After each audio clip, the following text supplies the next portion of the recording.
I refused to date my friend because of his toxic family. I'm 30, and I have a close friend from college whom I'll call Marlon. He's 31.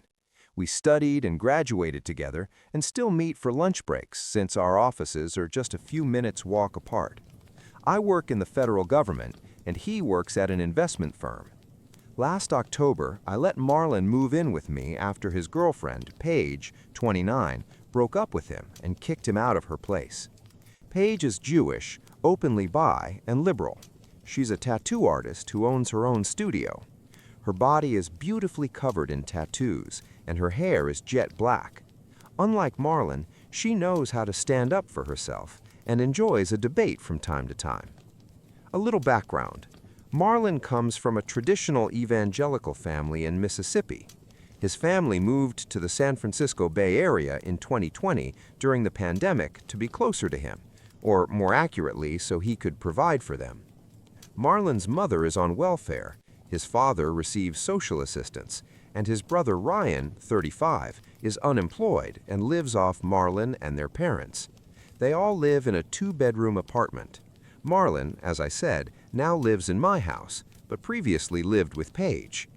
Marlon's family is toxic. They treat him with no respect, constantly criticize him, yet coddle Ryan. They attack Marlon over any excuse, belittle and mock him, even though he's the only one in the family with a college degree and the only one paying for rent, groceries, internet, and everything else. During their relationship, Paige and Marlon had a rule not to interfere in each other's family's matters unless it directly affected them. Paige repeatedly expressed her concerns about Marlon's family and how they treated him, but didn't push further because of this agreement and because his family wasn't directly interfering with her life at the time. She also tried to avoid contact with Marlon's family because she was disgusted by their behavior. Once, when she interacted with his family, she clashed with Marlon's parents because his mother made snide comments about her tattoos and demanded she remove the pride flag, the Ukraine flag, and the BLM banner from her studio. They also disapproved that Paige owned her home, which she inherited from her grandfather, seeing it as shameful for a man if a woman owned a house and business. Marlon even told me his parents didn't like Paige due to her background, and suggested they might accept her if she removed all her tattoos and adopted the traditional evangelical lifestyle they raised him and Ryan in, basically wanting her to convert to their faith and become a traditional housewife. Marlon did a poor job defending his girlfriend. He tried to make compromises, like asking her to cover her tattoos or remove the flags for peace. Paige refused and threatened to break up with him if he kept pressuring her. Marlon is genuinely kind, smart, and supportive. He helped me through a difficult time in my first year of college when his family wasn't around. He's independent and complete as a person. But since his family moved closer and re-entered his life, it's as if all his spirit was drained. Paige, I, and other friends tried to talk to him about it, encouraging him to cut ties, but he desperately seeks their approval and recognition, so he doesn't listen. Things escalated when Marlon's family demanded more money for his mother's credit card debts, her shopping, and because they spent much of the money he gave them on traveling to rallies last year's presidential elections. When Marlon couldn't give them more, they turned to Paige, trying to demand that she, as his girlfriend, contribute financially. At first, Paige ignored them, but it reached a breaking point when Marlon's mother and Ryan came to her studio demanding money. They believed that as his girlfriend, everything Paige owned belonged to Marlon, and everything Marlon owned belonged to them. His mother even hit Paige when Ryan tried to break into the cash register. A barber friend across the street saw the commotion and, along with 2 clients, helped restrain Ryan. The police were called, and both Marlon's mother and Ryan were arrested. Paige filed charges, citing an attempted robbery and assault. Regarding my own relationship with Paige, we're just acquaintances. We've crossed paths at events, including those with Marlon, and follow each other on Instagram and Facebook. After Marlon told me about the breakup, I reached out to Paige out of curiosity to hear her side. She explained everything, including how Marlon acted. She told me that after filing a restraining order against his family, Marlon begged her to withdraw it, saying he didn't want to lose his family. He didn't ask if she was okay or apologize, which led Paige to end things immediately. Paige warned me to stay away from his family, highlighting his mother's obsessive behavior regarding grandchildren. When I confronted Marlon, I demanded he apologize to Paige and set boundaries with his family. He eventually apologized to Paige after a couple of months. I explained that he earns more than I do, but barely manages to support himself while covering 3 adults' expenses. I reminded him that he had already lost friends and his girlfriend due to his attachment to them. He seemed to understand that he still struggles with boundaries, yet he continues paying their debts and bills. I live in my family home with 4 bedrooms, which my parents bought in the 1990s. They moved to Seattle 2 years ago and allowed me to live here as long as I cover expenses. 7 months after Paige broke up with Marlon, Marlon still lives with me. We remain friends, but I require him to pay his share for rent, groceries, and utilities. A few evenings ago, while watching Netflix, Marlon asked if I would go on a real date with him. In college, we had discussed the possibility of dating when his family wasn't around. He's a good person, and we've spent a lot of time together, but nothing happened then. I paused the movie and spoke to him seriously.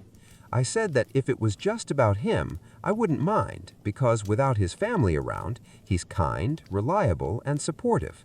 But I pointed out that almost all his income goes to supporting 3 unemployed adults, and reminded him what happened with Paige. I asked him, if we were together, married, with kids, how could you support our family while providing for your parents and brother? Could you set boundaries with them? When Paige and I asked you to do it before, you failed. Would your parents expect me to support them too? And our cultural backgrounds differ. My mixed race, my mom's white, my dad's native and Catholic, not very religious. Could that also be a problem given your family? Marlon said he would try to find a balance and expected me to occasionally help his parents for peace. He also reassured me that my race wouldn't matter if I agreed to follow their rules when around them. I took a deep breath and said that if he didn't completely cut ties with his parents, I wouldn't date him, and any future relationships would likely fail due to their interference. Since that night, we haven't discussed his parents or dating. For clarity, I never intended to start a romantic relationship with Marlon. We agreed yesterday that while he has feelings for me, we shouldn't date, mainly due to my race. It would create issues with his mother. Marlon still misses Paige and said he might try to get back with her. I reminded him to leave Paige alone and that until he gets serious help and cuts his parents out of his life, any new relationship would be a bad decision. Yes, we have a written monthly rental agreement. He pays me rent every month, small compared to market rates. If I choose not to renew, I must give 30 days notice. A couple of our mutual friends are already encouraging him to find his own place and start living independently. Hopefully, this will give him confidence and help him gradually distance himself from his parents. But who knows? Update 1. I don't even know where to start, given how complicated everything has become. After Marlon's ex, Paige, broke up with him last October, Paige and I started talking, became friends, and even went to the gym together. Paige recently began dating a guy from our gym whom I'll call Virgil, 33. It turns out Paige and Virgil went to the same school, a few years apart. Over the 7 months since Paige broke up with Marlon, he's been struggling to support his freeloading family. Without Paige, he's basically falling apart. On top of that, he constantly faces humiliation from his family, especially complaints about not earning enough. He also said he misses the support and comfort Paige used to provide after negative interactions with his family, something she consistently did. Despite our and other friends' attempts to convince Marlon to let her go, he kept trying to talk to Paige and win her back. For 7 months, he came to her home or studio to talk, but she always turned him away. He stopped, at least until recently, after Paige threatened to call the police and get a restraining order if he showed up uninvited again. Marlon also complained that he can no longer handle his family's growing demands, debts, shopping, and their constant pressure, especially his mother, who keeps insisting she wants grandchildren. As some of you guessed from my previous post, I'm also convinced that one reason Marlon wants to get back with Paige, or less so to be with me, is that he needs a woman to help him financially support his family, act as a buffer between him and his relatives, and provide emotional support. At the end of March, Marlon found out Paige had a new boyfriend. She's dating Virgil, and he panicked. He started whining that he didn't want to lose her. I reminded him that she had already broken up with him, so it was over. Despite her new relationship, Marlon tried texting, calling, messaging, and even creating new accounts just to talk to her, believing they could still discuss things. I told him, stop. I even showed him a video Paige recorded specifically for him, where she directly asked him to stop contacting her. Then came Saturday, May 17th. I took time off and went away with a man I met online, whom I'll call Jack, 55. He took me to his mountain cabin for a week. While there, I got a notification that someone was at the door.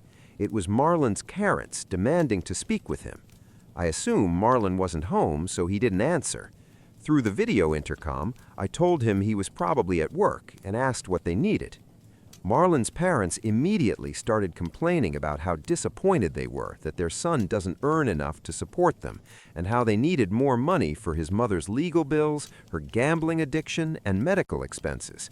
Marlon's father added that he expected Marlon to pay for a Denali pickup he wanted, as his previous truck had been repossessed. Then Marlon's mother asked if I was dating or sleeping with him. I said, no, nothing is going on between us. I added that Marlon had told me she didn't want me dating her son because I'm too dark-skinned for her, so that wasn't an issue. She replied that given her age and declining health, she just wants grandchildren, even if they are mixed race. I reminded her that I'm just Marlon's friend and legally his landlord. That was it. She said that if Marlon and I had sex and I became pregnant, she would choose the baby's name. Then they left. I was in shock and even felt physically sick. On Friday, while leaving with Jack, I had turned on my phone to save battery and not be distracted. I saw numerous missed calls and messages from Marlon and my close friend Tiffany, 30. Jack drove me home, and as soon as I entered, I saw Marlon's room completely trashed. The living room was partially destroyed, and he was sitting on the couch, more broken than before. I asked what happened. He said his parents had come to my house again. He let them in, and they immediately started berating him for not earning enough to pay their debts, bills, and more. In the end, Marlon agreed to take out a loan to fund his family. Then he and his father went to a dealership where Marlon signed the papers for the pickup his father wanted. When he returned home, he was so upset that he trashed his room. I called Tiffany. She's not only my close friend, but also a friend of Paige and Marlon. She came over. We talked to Marlon, tried to calm him, but firmly reminded him again that he needs to cut off contact with his parents. Tiffany reminded him that before his parents' visit, Marlon was happy and confident, with a stable relationship with Paige and handling work well. Now his life is falling apart. I also told him about my conversation with his mother through the intercom and noted that his parents are now starting to indirectly affect my life. Marlon apologized and said he would try to handle it. Tiffany, from a well-off family, offered to pay for therapy for Marlon, but he refused, saying he probably just needs to try something else to gain his parents' approval, still justifying their behavior by claiming we misunderstood them. I was going to tell him that his family lacks boundaries, basic human decency, and self-control, but at that moment it felt pointless. Tiffany and I cleaned up the mess in the living room, and Marlon in his room. Later that evening, I spoke with Tiffany and Paige about what we could do. Paige suggested trying to contact other relatives who might support Marlon. I'm leaning toward evicting Marlon from my house, but I don't want to do it until we find a place where he can stay. I'll post another update if anything changes. Update 2. All future updates will be from Paige's perspective. Hi everyone. I came across a post my friend wrote about my relationship with my ex, Marlon, and how she took him in after I kicked him out. I want to clarify that Paige in her story is me. I spoke with the author and told her I had no issue with her sharing this story. After reading her posts and many of your comments, I felt the need to clarify what my life with Marlon was actually like. The author gave Marlon 30 days to move out. His mother, Sylvia, 68, managed to get him fired, and Marlon is struggling to piece his life back together. That's mostly context for what the author already mentioned. Now, I want to tell my story. I'm originally from New Jersey, but moved to California in late October 2021 after my grandfather passed away a year earlier, leaving me a house in Oakland. I didn't know anyone here, but about a week after moving, I met Marlon at a supermarket I frequented. We started talking after I complimented his Lincoln Park shirt. He had messy hair, a slight stutter, seemed a bit awkward and quirky, but in a cute way. After running into each other several times and chatting, I pulled out a marker and wrote my number on his hand, telling him to text or call if you wanted to hang out outside the supermarket. For about 2 weeks, Marlon and I texted and called nearly every day. 2 weeks later, during a phone call, I told him about growing up in a Star Path environment and casually asked if he wanted to visit the Science and Space Center in the city, reopening that week. He enthusiastically agreed. Our first date was Saturday, November 13. I liked that he was smart, passionate, a bit quirky, yet genuinely pleasant. He arrived by taxi, so I drove us to dinner at a Chinese restaurant near the tattoo parlor where I worked. I later bought that parlor from the previous owner when he retired. I explained that around Christmas, while Christian families have traditional dinners, many Jewish families, including mine, go to Chinese restaurants. The date went wonderfully, and we kept seeing each other. Over the 3 years we were together, I shared everything about myself and my family. I told him that on my father's side, I'm Czech Jewish, on my mother's side, Sephardic Jewish, and that my great-grandfather on my father's side was the only family member to survive Auschwitz. That trauma shaped the value I placed on family closeness and support. My mother is from Israel, but immigrated to the U.S. in the 1970s to be closer to family. P.S. No, I'm not an Israeli citizen because my mother didn't register my birth at the consulate. I also told Marlon that years ago I was kidnapped, raped, and tortured, which caused PTSD and substance addiction that I fought for years. Few people know the full story, even in my family. I told Marlon everything, but made him promise to keep it a secret. Marlon, in contrast, was very guarded about his family, which I respected. Over time, he shared that he grew up in a very conservative and strict environment, that his family despises people with higher education, and that he is the primary provider. He tries to earn his parents' love, but I told him parental love can't be earned. It should be mutual and based on care. His immediate family was extremely toxic. His brother Ryan mocked him his whole life, encouraged by his parents. They ridiculed him for going to college, yet now his parents treat him like an ATM, expecting him to financially support Ryan indefinitely. Marlon does have an aunt and uncle, who I'll call Grace, Sylvia's older sister, and her husband, who were genuinely kind and loving toward him. Grace often defended him when Sylvia yelled at him at family gatherings. When Grace intervened, Sylvia usually backed off, though she'd later take it out on Marlon. During our 3 years together, we visited my family on the East Coast 3 times for holidays: Passover 2022 and 2024, and Hanukkah 2023. For Marlon, interacting with my family was a cultural shock. My sister Noah, 26, and I could disagree or even argue with our parents, and it was fine. We could openly discuss anything. Our parents respected personal space and privacy and made Marlon feel welcome. For Hanukkah, my mom even gave him a gift. All this, open discussion, healthy disagreements, respect for privacy, was foreign to him. His father encouraged debates to develop critical thinking.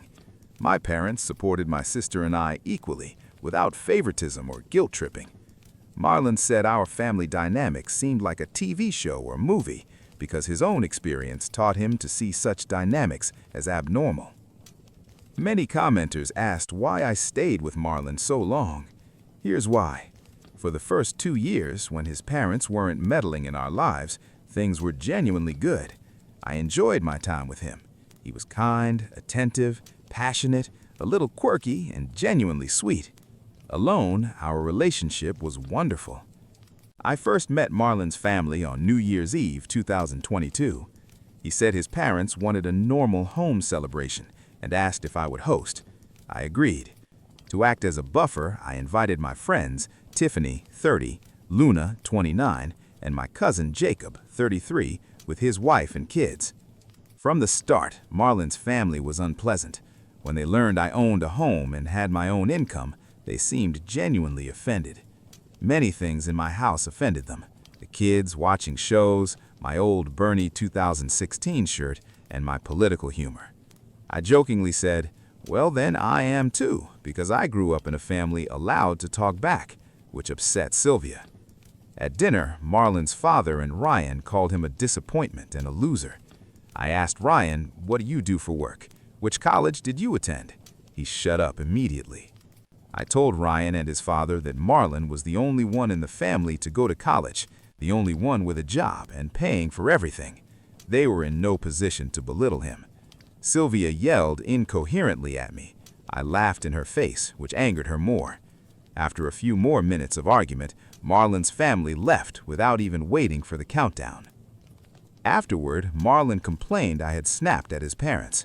Later, as we sat with friends and celebrated the new year, Marlon stepped out to take a call from his mother.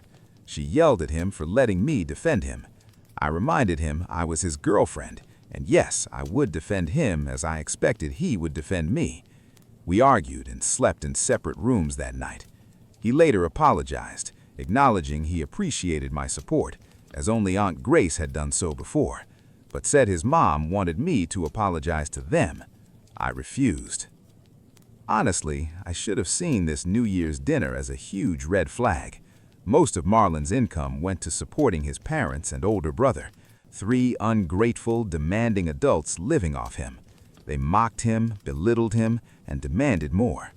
I tried not to intervene unless it affected me or our relationship, though I advised him to gradually reduce financial support.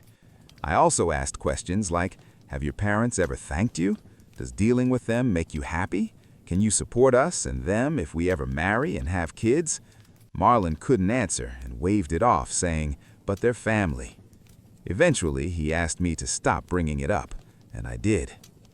Things started spiraling around July 2023, when his family became much more intrusive.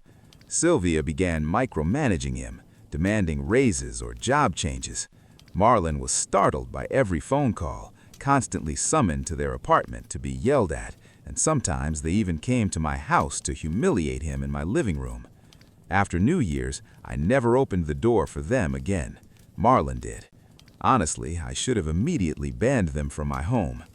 Whenever they came to humiliate Marlon, I defended him, arguing with them, while Marlon defended them while I defended him.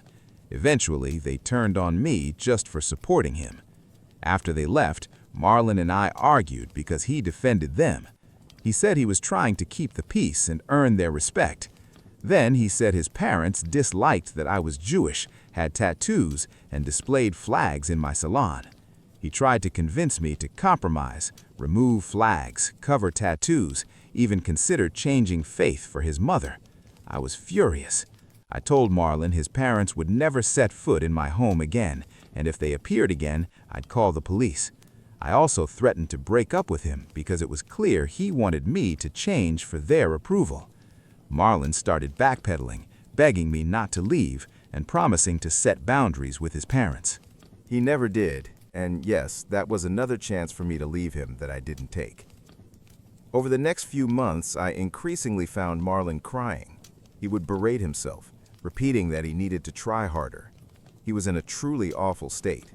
I comforted him, hugged him during panic attacks, and was his emotional support, and I don't regret it because that's what I do for everyone I love.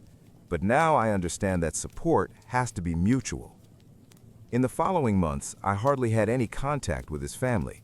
But then Marlon's mother, Sylvia, started calling and texting me, demanding that I support them financially as well.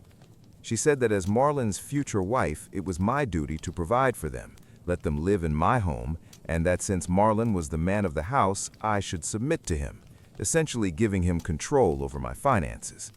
Meanwhile, he was still expected to support his family, but now at my expense. I tried ignoring her or abruptly hanging up during her rants, but that only provoked more outrageous demands. Sylvia asked if Marlon and I were planning to have children and claimed she wanted to choose our child's name herself. Once, she even messaged me to find a girlfriend for Ryan. It all weighed on me so heavily that I tried talking to Marlon, but he didn't take it seriously, brushing it off. A couple of times he even joked about it. I stopped trying to discuss it and told him simply to tell his family to stop contacting me. Of course, that didn't work. In October last year, Sylvia and Ryan came into my salon demanding that I support them. I told Sylvia she was not my responsibility and that if Marlon wanted to give them money, that was his choice, but I was done. She didn't get it. She kept whining about income, credit cards, and so on. While she was whining, I noticed Ryan climbing over the counter, trying to open the cash register. That was too much. I grabbed my phone and called the police. While talking to the operator, I suddenly felt a hit to my face, then was pushed into the shelves and fell. I froze for about 5 seconds before realizing Sylvia was scratching my face and arms, trying to grab the phone. Doug, 53, a barber and my friend from the barber shop across the street, ran into my salon with a couple of clients. One client pulled Sylvia off me, and Doug pinned Ryan to the floor.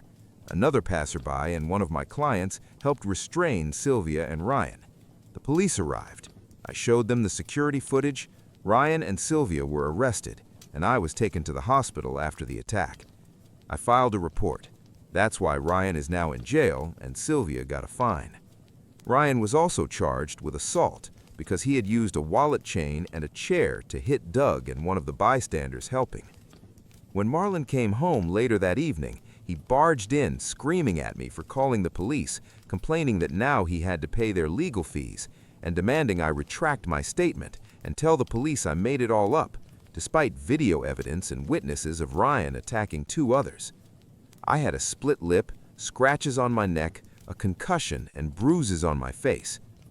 I want to clarify one detail from the author's first post. Marlon began pressuring me to drop the restraining order only after I had broken up with him. I looked at him for a few seconds and said, "You didn't even ask if I was okay." Marlon immediately blurted out, "Why should I care if you're fine?" trying to backtrack. I told him to just shut up. There was another pause, and I said, "Your mother called me a junkie in the salon. How does she know?" He was silent. I jumped up and screamed, "How does she know this?" That's when Marlon admitted he had told his mother about what happened to me because she wanted to smear me. I told Marlon I was done. I couldn't deal with his family anymore. I didn't feel safe around them. He had broken my trust. It was killing me to watch him humiliate himself to please a family that would never love him. Most importantly, I couldn't be with someone who couldn't support me and whom I couldn't trust. I couldn't be with someone with whom I couldn't see a healthy future. I cried as I said I was breaking up because I couldn't take it anymore. Marlon tried backpedaling again, begging me not to leave, saying things like, "We can talk, we can fix everything if we just discuss it." But when he said, "I want to make both your family and you happy, so if we..." I yelled. I hadn't been happy with him for the past 15 months. Marlon asked, "Can't you just pretend to be happy?" I replied, "That's what you do with your parents. You pretend to be happy." He had nothing to say to that. I took a breath and calmly told him to pack his things. He had 4 days to leave my house, and I didn't want to see him or his belongings when I returned. I went to the bedroom, packed my things and laptop into a backpack, and went to Tiffany asking if I could stay a few days while Marlon moved out. They agreed. That night, Marlon flooded me with calls and messages, begging to talk. I responded only twice, once via SMS, once on Facebook, warning that if he was still at my house by Wednesday, I would call the police and get a restraining order against him. On Monday, the author called me saying she reluctantly agreed to take Marlon in. On Wednesday, I asked Tiffany's husband, Christian, 35, to drive me home because I didn't want to go alone in case Marlon or his family was there. When we arrived, Marlon's car and belongings were gone. Christian helped me change the locks. A few days later, after Marlon moved in with the author, she contacted me to meet. We had drinks, and I told her most of what had happened. I also advised her to set clear boundaries with Marlon and keep his family away for her safety. Yes, if you're wondering, I'm okay now. For nearly 8 months after the breakup, Marlon continued calling, messaging from different accounts, and even came to my home and salon about 4 times to talk. I usually told him to leave or ignored him. After his rehearsed speeches, which I had stopped listening to, he would leave. The author and Tiffany also promised to keep Marlon, especially his family, away from me, given the restraining order against his relatives. As a side note, I'm now dating Virgil. We went to the same school, though he was several years older. We reconnected in June last year when I learned he had moved to California and was going to the same gym as me. He said he relocated for work, and we started hanging out occasionally, initially just as friends, coffee, walks. I showed him around the city since I was still with Marlon at the time. We officially started dating in March this year. I hadn't told the author, but the last incident with Marlon happened a couple of weeks after I started dating Virgil. Virgil was driving me home when I saw Marlon sitting on my porch. I got out and asked what he was doing. He said the key I had given him years ago no longer worked. Marlon tried to talk to me, rambling nonsense, asking for a second chance, claiming he could forgive me for being with another man if I gave him one. Virgil told Marlon to leave, but he ignored him and kept yelling, including about his mother still following me on Instagram with a new account and disapproving that I'm dating a black man. Virgil is mixed race. His mother is white, father black. I interrupted Marlon and told him I didn't care about his mother's opinion. We no longer see each other, and he needs to leave. I stood between him and Virgil to prevent a fight. I told Virgil to ignore Marlon and that I'd explain everything at home. Once inside, Marlon suddenly shouted that I was still his girlfriend and that I was ruining our chance to be together. He then turned to Virgil and asked, "Do you know she's a junkie and a criminal?" I ran up, threw him against a column. Marlon tried to justify it, claiming he only said it to get my attention and that he just wanted to talk. I composed myself and told Marlon that if he came to my house or salon uninvited again, I would sue him, get a restraining order, and notify his employer officially that he was using sick leave to harass me. I reminded Marlon that if he lost his job, he wouldn't be able to support his parents. Then I calmly told him he still needed to cut contact with his family, reminded him that his mother and brother destroyed his relationship with me, and that he wouldn't have a normal life until he stopped letting them control him. I said I wanted him to be happy, just not with me. After Marlon left, I explained everything to Virgil. We talked, and he said he still wanted to be with me, which I appreciated. He also added that, if needed, I could get a restraining order, though I personally hope to avoid court if possible. I stayed with Marlon for 13 to 15 months, even though I was no longer happy, only because of the hollow hope that things would get better someday and the memory of how good the first 2 years were. Before I met his family, before they interfered, my life was good. Now I understand that Marlon of 2025 is not the Marlon of 2024. If I had a magic wand, I would go back to the late 1990s and ensure Marlon was taken from his parents by child services, so at least he could grow up in a healthy environment, even if it was a foster family. But I also know it's just as unrealistic as thinking his parents will ever truly love or appreciate him. Marlon believes he is noble and selfless because he cares for his ungrateful family. I can't break through that. I don't know how. Finally, why haven't I filed a restraining order against Marlon himself? A few days ago, he still had a job, and I knew that if I sued him or got an order, he could lose his job, and the stress could completely ruin him. Despite everything, I don't want to hurt him if I can avoid it. He never hit or threatened me. I just want him out of my life without destroying him further. Sorry if my account is a little chaotic. I wrote it all out overnight. I'm tired and my head is a mess. I've asked the author to attach my story to her update. Now we'll have a parallel story, somewhat unrelated, but but also written by Paige, which I think everyone will find interesting. Update 3. About 6 years ago, I was 24. I lived in New Jersey, had just finished college, and worked as a shift manager at a fast food restaurant while also doing an internship to become a tattoo artist. One day, a cashier named Jane asked me for help at the register. A man with his son was at the counter, and behind them stood a woman with 2 small children. The man explained that he was the father of the 10-year-old boy, and the woman was his ex. He was not the father of her other 2 children. That day was his custody day, and he had taken his son for lunch before going to a museum. The woman, coincidentally at the restaurant, demanded that he buy lunch for her children as well and take all 3 to the museum. The man said he was responsible only for his son. She argued that he should pay for all her children because their fathers were absent. I stepped in to handle the situation.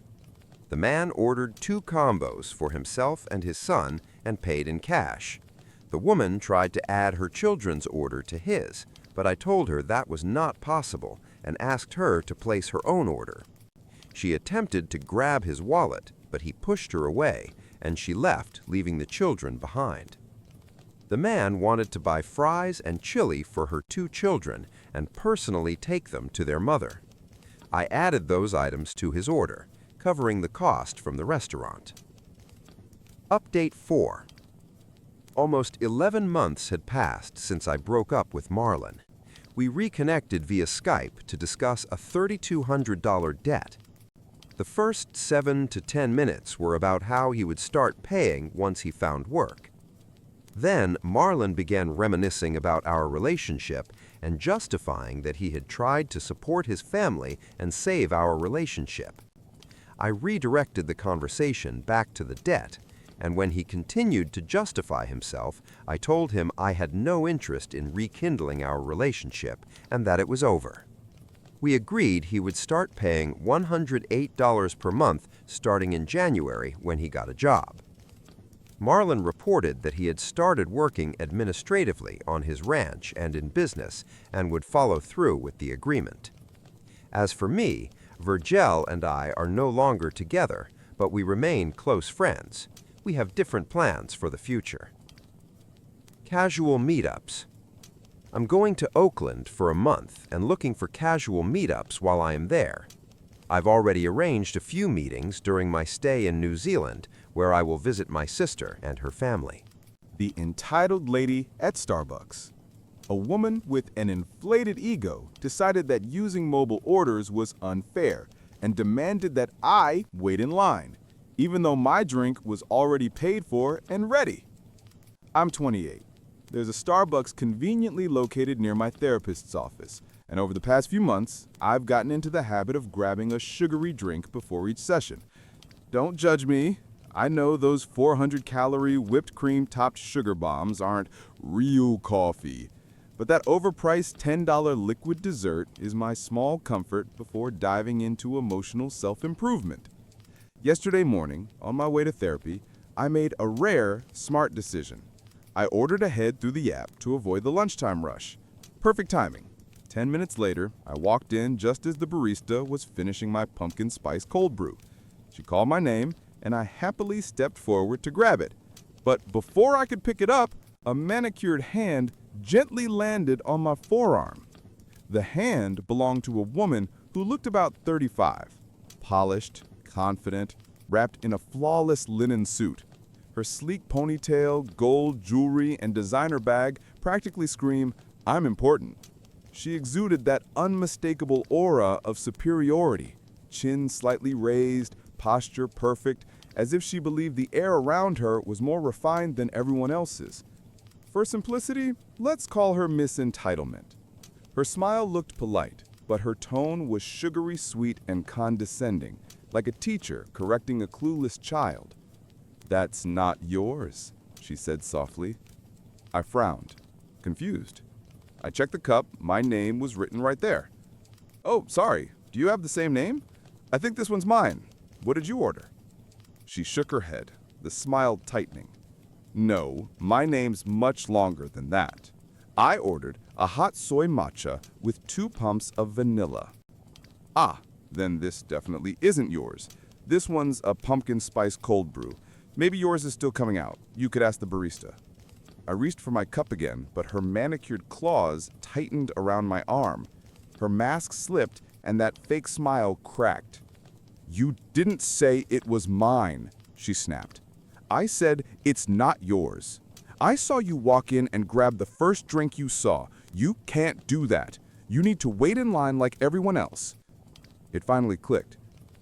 "Oh, I ordered through the app. It's prepaid and ready for pickup. See?" I pulled up my confirmation email on my phone and showed her. Order placed 12 minutes ago, paid in full. She barely glanced at it before smacking my hand away, hard enough to leave a red mark. "You can't just walk in and take it," she hissed. "I don't care if it's your drink. It's not fair to everyone else who's waiting." I stood there, stunned. Did this stranger seriously just hit me over a Starbucks order? Around us, maybe 8 people were waiting for their drinks, with another dozen still in line. She honestly thought I should wait behind all of them just to satisfy her warped sense of fairness? I locked eyes with the barista, who looked exhausted, the kind of weary look only years of customer service trauma can create. She sighed and approached us cautiously. "Hi, is there a problem here?" Before I could answer, Miss Entitlement jumped in. "Yes, this girl just walked in, grabbed a random drink, and won't wait her turn. Tell her to get back in line." I held up my phone. "That's not true. This is my drink. I ordered it through the app. Here's the confirmation, and the name matches the cup. Look." The barista double-checked my phone, glanced at the label, and nodded. "Yes, ma'am, this order is hers. She paid in advance." The entitled woman's jaw tightened. "I don't care if she paid. I've been waiting here like everyone else. She doesn't get special treatment." The barista's tone stayed calm, but firm. Her order came through the mobile system earlier, so it was prepared in order of receipt. You're welcome to use the app next time to skip the line. But you can't stop other customers from collecting their drinks or use physical force. Please step aside or I'll have to ask you to leave. Miss Entitlement's face flushed crimson. "No, I want my drink and she can wait like everyone else. Make my matcha first. I don't care if hers is done." I sighed. "I'm actually running late for an appointment, so can I just take my drink and go?" Also, she hit me. There's a red mark on my arm. Maybe call security? The barista nodded. "Yeah, I think that's best." Up until that moment, Miss Entitlement hadn't raised her voice. She'd been calmly dripping venom with that infuriatingly patronizing tone, like she thought we'd all eventually come to our senses and realize she was right. But when the barista finally handed me my drink, her composure shattered. Her face twisted with pure rage as she turned on the poor employee. "This is ridiculous. Your system is broken. Do you have any idea who I am? You'll regret this. Get your manager now." And that, my friends, is how I got smacked in the hand by a Starbucks Karen because she doesn't understand how mobile orders work. I didn't do anything wrong. I paid for my drink, and I'm not going anywhere. I'll sit here and enjoy it. I have every legal right to do so, and there's nothing you can do to stop me. While the demon continued her tantrum, I glanced at the unflappable barista. She blinked heavily, and for a moment I thought she might actually cry. But then I realized this battle-hardened warrior was simply restraining the urge to roll her eyes. She met my gaze and gave a subtle nod toward the door. After years of surviving the front lines of customer service hell, she could handle this herself. The crowd parted like the Red Sea, letting me pass toward the exit. Just as I reached the door, the elegant woman realized her prey was escaping and screeched, "Hey, where do you think you're going? She can't just leave. Someone stop her. I said she has to wait her turn like everyone else." I raised a single finger in her direction and slipped out the back door just as the bell above the entrance jingled. A security guard had arrived. Beelzebub's righteous tirade immediately shifted gears. Now she was shouting that she had every right to be there, that she hadn't done anything wrong, and that she refused to be kicked out. She demanded her money back, a free matcha, and a formal apology right now. Each sentence was punctuated by the sound of her slapping the counter. Her indignant screeching slowly faded behind the closing door as I walked away, holding my well-earned cold brew like a trophy. I like to imagine the guard didn't have to physically throw her out, though honestly, knowing her, she probably regained her composure, lifted her chin, and swept out like an insulted duchess, muttering something about her lawyer. As I sipped that heavenly pumpkin-spiced madness, I pictured a lonely venti soy matcha latte, extra hot, 2 pumps of vanilla, slowly cooling on the counter. And somewhere, a decaffeinated Beelzebub was probably raging in her fancy office. That thought made every sip taste even sweeter. Edit. Wow, I didn't expect so many people that actually read this all the way through. I figured I'd take a minute to answer a few common questions that keep popping up in the comments. Yes, I'm Australian, and yes, this really happened here. About the infamous pumpkin-flavored monstrosity, I fully admit I have the world's worst taste in coffee, but drinking something that tastes like a scented candle has always been a weird little dream of mine. And you know what? Shockingly good. Props to America for that one. To those asking why I didn't stand up for myself, I'm a lover, not a fighter, meaning I literally can't fight. If I tried to punch her, I'd probably hurt my own hand more than her face. Plus, I didn't want to get banned from the only Starbucks I ever go to, or, get charged with assault. Why didn't I call the police? I was already late for therapy, and I didn't want to spend hours giving a statement. She didn't really hit me, more like a slap on the wrist that left a red mark for a while. No bruise, nothing worth reporting.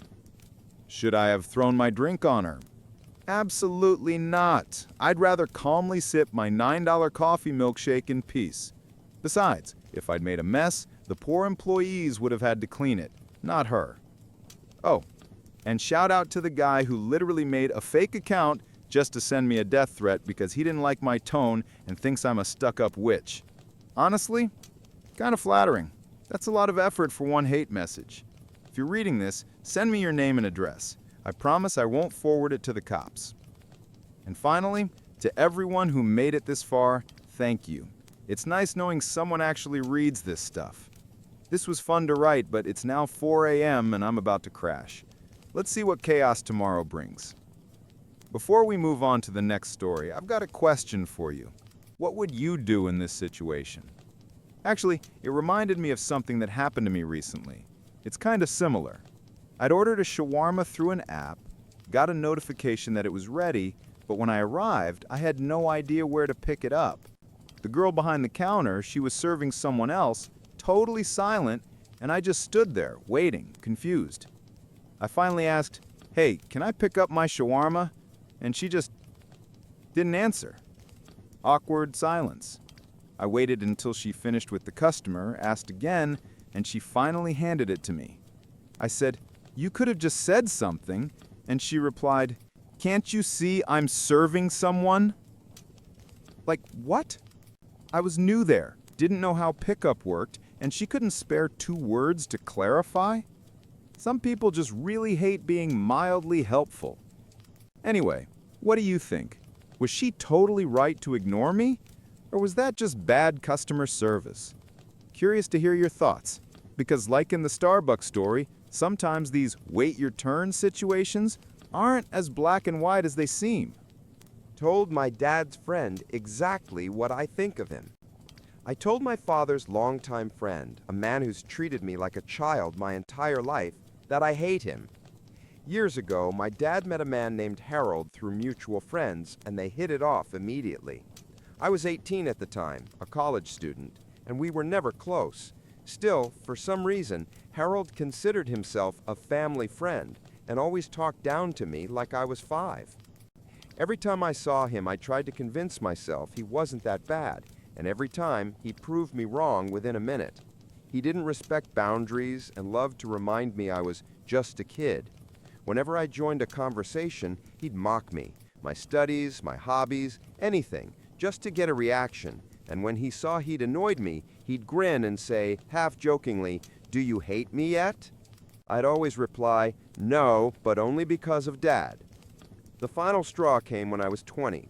We were having a barbecue, and out of nowhere, Harold interrupted everyone to say, "You know, I actually like you, even though you're such a rude, arrogant girl." I'd been quiet the whole day, doing some homework while helping out, polite and calm every time someone spoke to me. Even if I hadn't been, that comment was completely out of line. After that, I started avoiding every family gathering where he might show up. Fast forward to yesterday, my dad's girlfriend was having a small birthday dinner at Dad's apartment. I came with my fiancé and our 6-month-old son, and of course, Harold was there. I hadn't seen him in years, but he talked to me exactly the same way, like I was some clueless teenager. Except now I'm 26, engaged, and a mother.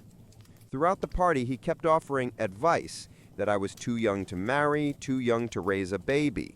Thankfully, most of the guests disagreed with him. My son slept through most of the afternoon, and when he woke up hungry, I went to feed him in my old bedroom. There's still a crib there. When I came back, I heard Harold joking about how long I'd been gone, making disgusting comments about me barely keeping up as a mom. Then he interrupted a conversation I was having with one of Dad's friends to start interrogating me about motherhood, like it was his business, and made more comments about my age. The moment he asked if I'd ever considered putting my baby up for adoption, I realized I was done. I grabbed my son, told my fiancé we were leaving, and said goodbye to everyone, except Harold. As we were heading for the door, he followed us, asking, "Why are you leaving?" I tried to brush him off, but he kept pressing. Finally, like he always did, he laughed and said, "Come on, do you hate me or something?" And this time, I looked him in the eye and said, "Yes, I do. Can we go now?" He just stood there speechless as we walked out. On the drive home, my fiancé told me he was proud of me. The next morning, my dad called and said the exact opposite, that I'd been rude, that I'd made things awkward.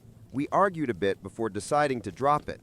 I know this isn't over, but if it continues, it won't be because of me.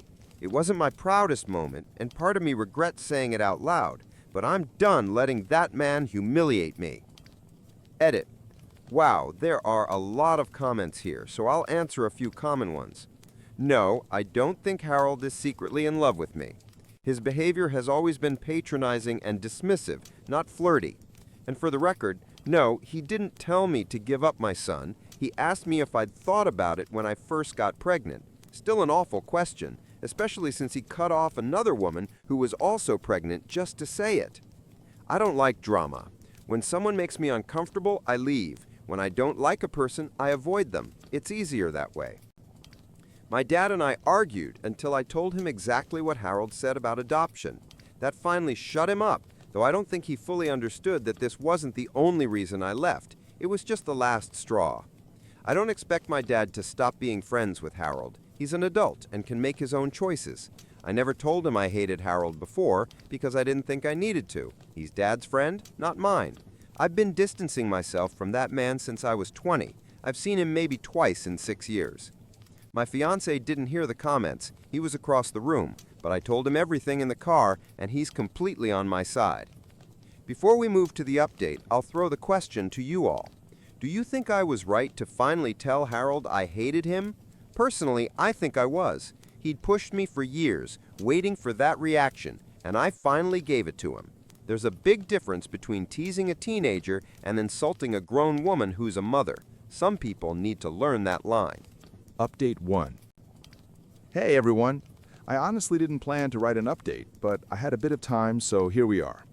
Let's start with the biggest theory, that Harold has a crush on me. I really don't think that's true. His comments have always been annoying and condescending, but never sexual. Though I'll admit, some of your replies made me a bit uneasy. Even if I regretted my words at first, I never once doubted that standing up to him was the right thing to do. I think the regret came from realizing that 8 years of keeping the peace had finally ended. It took a bit of time to feel the relief, but it came. Honestly, I wanted to tell him off ever since that barbecue years ago. That's when he went from annoying to insufferable. The day after I posted, my dad called Harold. Apparently, Harold tried to spin everything, said the adoption comment came from a place of concern, that he just worried I became a mom too young and didn't know what I was doing. He even apologized to my dad. Yeah, right. I don't buy it for a second. The next day, Dad called me and said I should forgive Harold because it was all a misunderstanding. He even suggested I apologize for overreacting and saying I hated him over something so small. Thing is, Harold made plenty of demeaning comments right in front of my dad, usually when others were around, so Dad just never noticed. He tends to ignore anything that doesn't directly affect or anger him. So no, I don't expect him to suddenly understand. For him, nothing Harold said was that bad. For me, it was years of disrespect. I told my father I hadn't exaggerated when I said I hated Harold, and that his comment about adoption wasn't the only reason. I listed nearly every humiliating thing he'd ever said or done, including what happened at the party. He didn't remember any of it. I made it very clear that I despised Harold long before that day and had nothing to apologize for. Then I told him that I wouldn't attend any event where Harold would be present. My father didn't have to stop being friends with him or inviting him over, but he needed to understand that he couldn't count on me being there. I said I'd always ask in advance who was invited, and if he lied, I'd simply leave. Dad said I was overreacting, but I reminded him that I had been avoiding Harold for 6 years, and no one even noticed, so clearly it wasn't a problem for anyone. Since that barbecue incident, I'd only seen him twice, once at lunch last week, and another time when I was pregnant. Clearly, my father's life hadn't fallen apart without me socializing with his friend. I told him I wasn't obligated to like his friends, just like he wasn't required to like mine. We argued a bit, but in the end, he agreed to my terms. Yesterday, while we were talking about something unrelated, he casually mentioned that Harold was upset. I ignored it. I'm not planning to cut contact with my father completely. I know there were moments over the past few years when I was close to doing it, but ultimately I realized it wouldn't change much. Our relationship actually became easier once I moved out. Now we only see each other a couple of times a month. It still annoys him that I rarely call or text, but at least he stopped complaining. There's no point in cutting off someone who no longer has control over your life. It's better to remember what they did wrong while raising you and make sure not to repeat their mistakes with your own child. Though honestly, my father's been walking on thin ice for a long time. I don't let him stay alone with my son. I don't trust him for more than an hour. When I got pregnant, I began encouraging him to start therapy. And finally, this June, he did. His attitude toward me and my younger sister, who splits her time between our divorced parents, has genuinely improved since then. I made it clear that if he quits therapy, I won't let him see his grandson. For the first time ever, my dad actually seems to be changing for the better. It's hard to stay optimistic, but I'm trying. And if I ever decide to go no contact, it definitely won't be because of damn Harold. That's about it, really.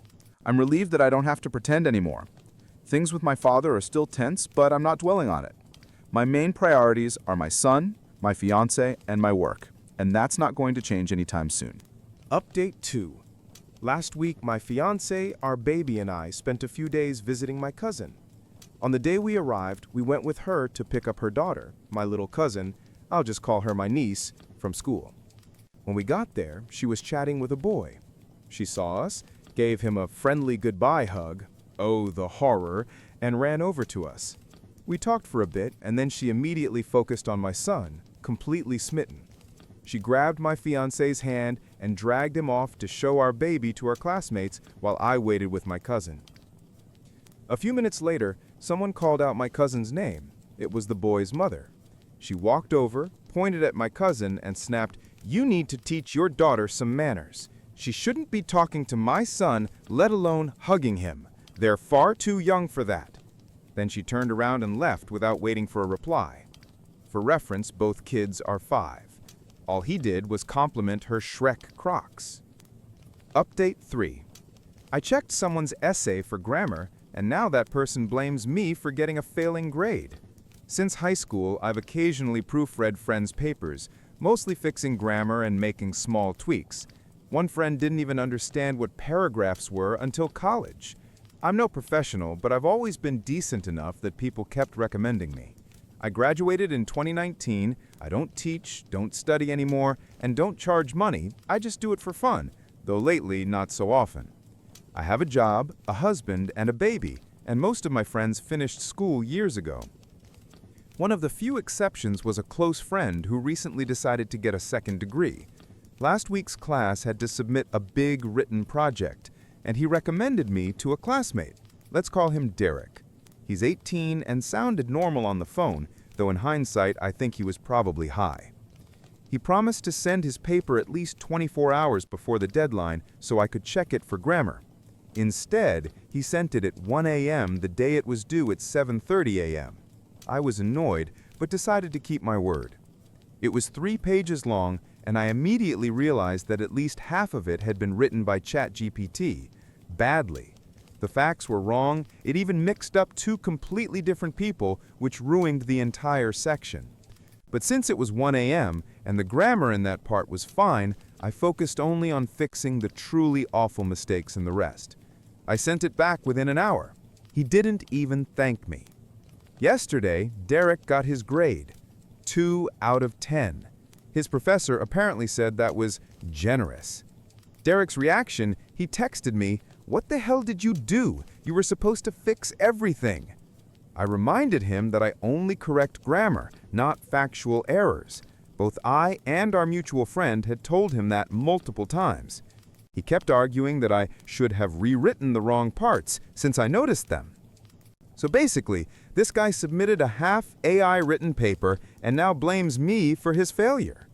Judging by his messages, he actually expected me to rewrite chunks of the essay for him. The audacity. I get it. Being a student is hard. I've been there. But I would never treat someone who's helping me for free like that. Honestly, I'm seriously considering never proofreading anyone's work again. Update 4. A quick one, but it's about Harold. Hi, everyone. Can't believe it's been over a year since my last update. I meant to write sooner, but life has been hectic. Raising a toddler, getting married, working like crazy, and binge-watching Supernatural. So yeah, I've been busy. Avoiding Harold openly has worked beautifully. My father respects my boundaries. Every time he invites my husband and I for dinner, I ask who else will be there, and if Harold's on the list, he tells me honestly. He's never lied, and he doesn't insist if I say I'm not coming. Since then, I've only seen Harold once, at my father's birthday party a couple of months ago. Yes, I knew he'd be there. My dad promised to tell him not to talk to me. Plus, there were going to be kids there, children of my dad's friends, some of whom I used to babysit. I love those kids more than I hate Harold, so I went. I spent most of the evening with my son and the kids. Harold didn't speak to me once, so I guess my father kept his word, though I did notice Harold glance at us a few times, and my husband caught him too, and my husband, the calmest man alive, somehow managed to look intimidating in return. God, I love that man. But guess who did talk to me? Harold's new girlfriend. Yep, he's dating someone now. We crossed paths twice. First when she came over to coo over my son and told me he needed a haircut. Instant dislike. Later she came back and said, "You're shy, aren't you?" I said, "No." She laughed and added, "Oh yes, you are." She said it in that sing-song tone people use with 6-year-olds. I barely kept a straight face, otherwise I might have told her that I just preferred hanging out with kids who were far better company than her and her insufferable boyfriend. Honestly, they're perfect for each other. Not much else to add. My dad broke up with the woman he was dating last year, long story, and now he has a new girlfriend. She's not annoying or crazy, and honestly, I like her. Still, I'd bet their relationship won't last more than a year. Things with my dad aren't perfect, but they're better. He actually apologizes now. Maybe it's therapy working. Or maybe motherhood just made me terrifying. Either way, I'm not complaining. And I have to admit, he's turned out to be a great grandpa. I'm genuinely happy my father continues to respect my boundaries regarding Harold. I don't need that man in my life at all. Right now, I'm content. My son's happy and healthy. Part of me misses when he was tiny, but I'm prouder of him every single day. Watching your child grow into himself, it's just the best feeling in the world. I caught my girlfriend cheating with my closest friend, turned him over to the police, and cut all ties with her. My late wife, Rachel, and I grew up in a medium-sized town with around 30,000 people. We'd known each other since we were about 6 years old and were practically inseparable. By 16, we started dating, and when we turned 18, we moved a few hours away to pursue jobs. At 20, we got married and bought our first house. 2 years later, she became pregnant with our son. That's when tragedy struck. About 5 weeks before her maternity leave, a massive shelving unit at her workplace collapsed on her. I was told that she and our unborn baby were killed instantly. 2 of her coworkers were also caught in the accident. One was left paralyzed and the other lost a leg. The cruel reality was that her employer had chosen to keep using old, unsafe storage racks to save money instead of replacing them. To this day, I can't forgive the executives and managers responsible. They stole the love of my life and ended my child's future before it even began. Not long after, the company offered what they called a settlement. To me, it was nothing but blood money. They wanted to avoid a lawsuit, but I wanted justice. Thankfully, the case gained media attention, politicians got involved, and the trial was fast-tracked. Within 3 years, the payout was nearly 10 times what they initially tried to offer. Several executives were fired, fined, and some even ended up in prison. During this time, I continued working at my telecommunications job. My mother, God bless her, moved in with me to help, and honestly, I don't think I would have survived that period without her support. Around the same time, I was offered a promotion that required frequent travel across the state.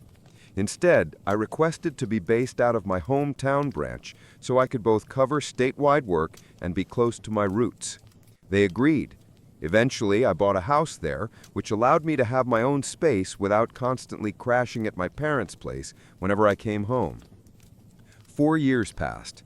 One Friday, after returning from a work trip, I was catching up on tasks in my office when Harry, the branch director, stopped by. We had grown up in the same town, though at different schools, and after my return, we became close friends. He invited me to a party at his place that evening. It was last minute, but I agreed. I felt like I needed a night with friends. That night, Harry introduced me to Catherine, a new employee who had just relocated to the area. We clicked instantly. As cliché as it sounds, she reminded me so much of Rachel it was uncanny. 2 years of dating later, Catherine moved into my home. Everything was going well. She got along with my parents, Rachel's family approved of her, and for nearly a year, life felt normal again. Then things started to shift. Our video calls during my trips became shorter.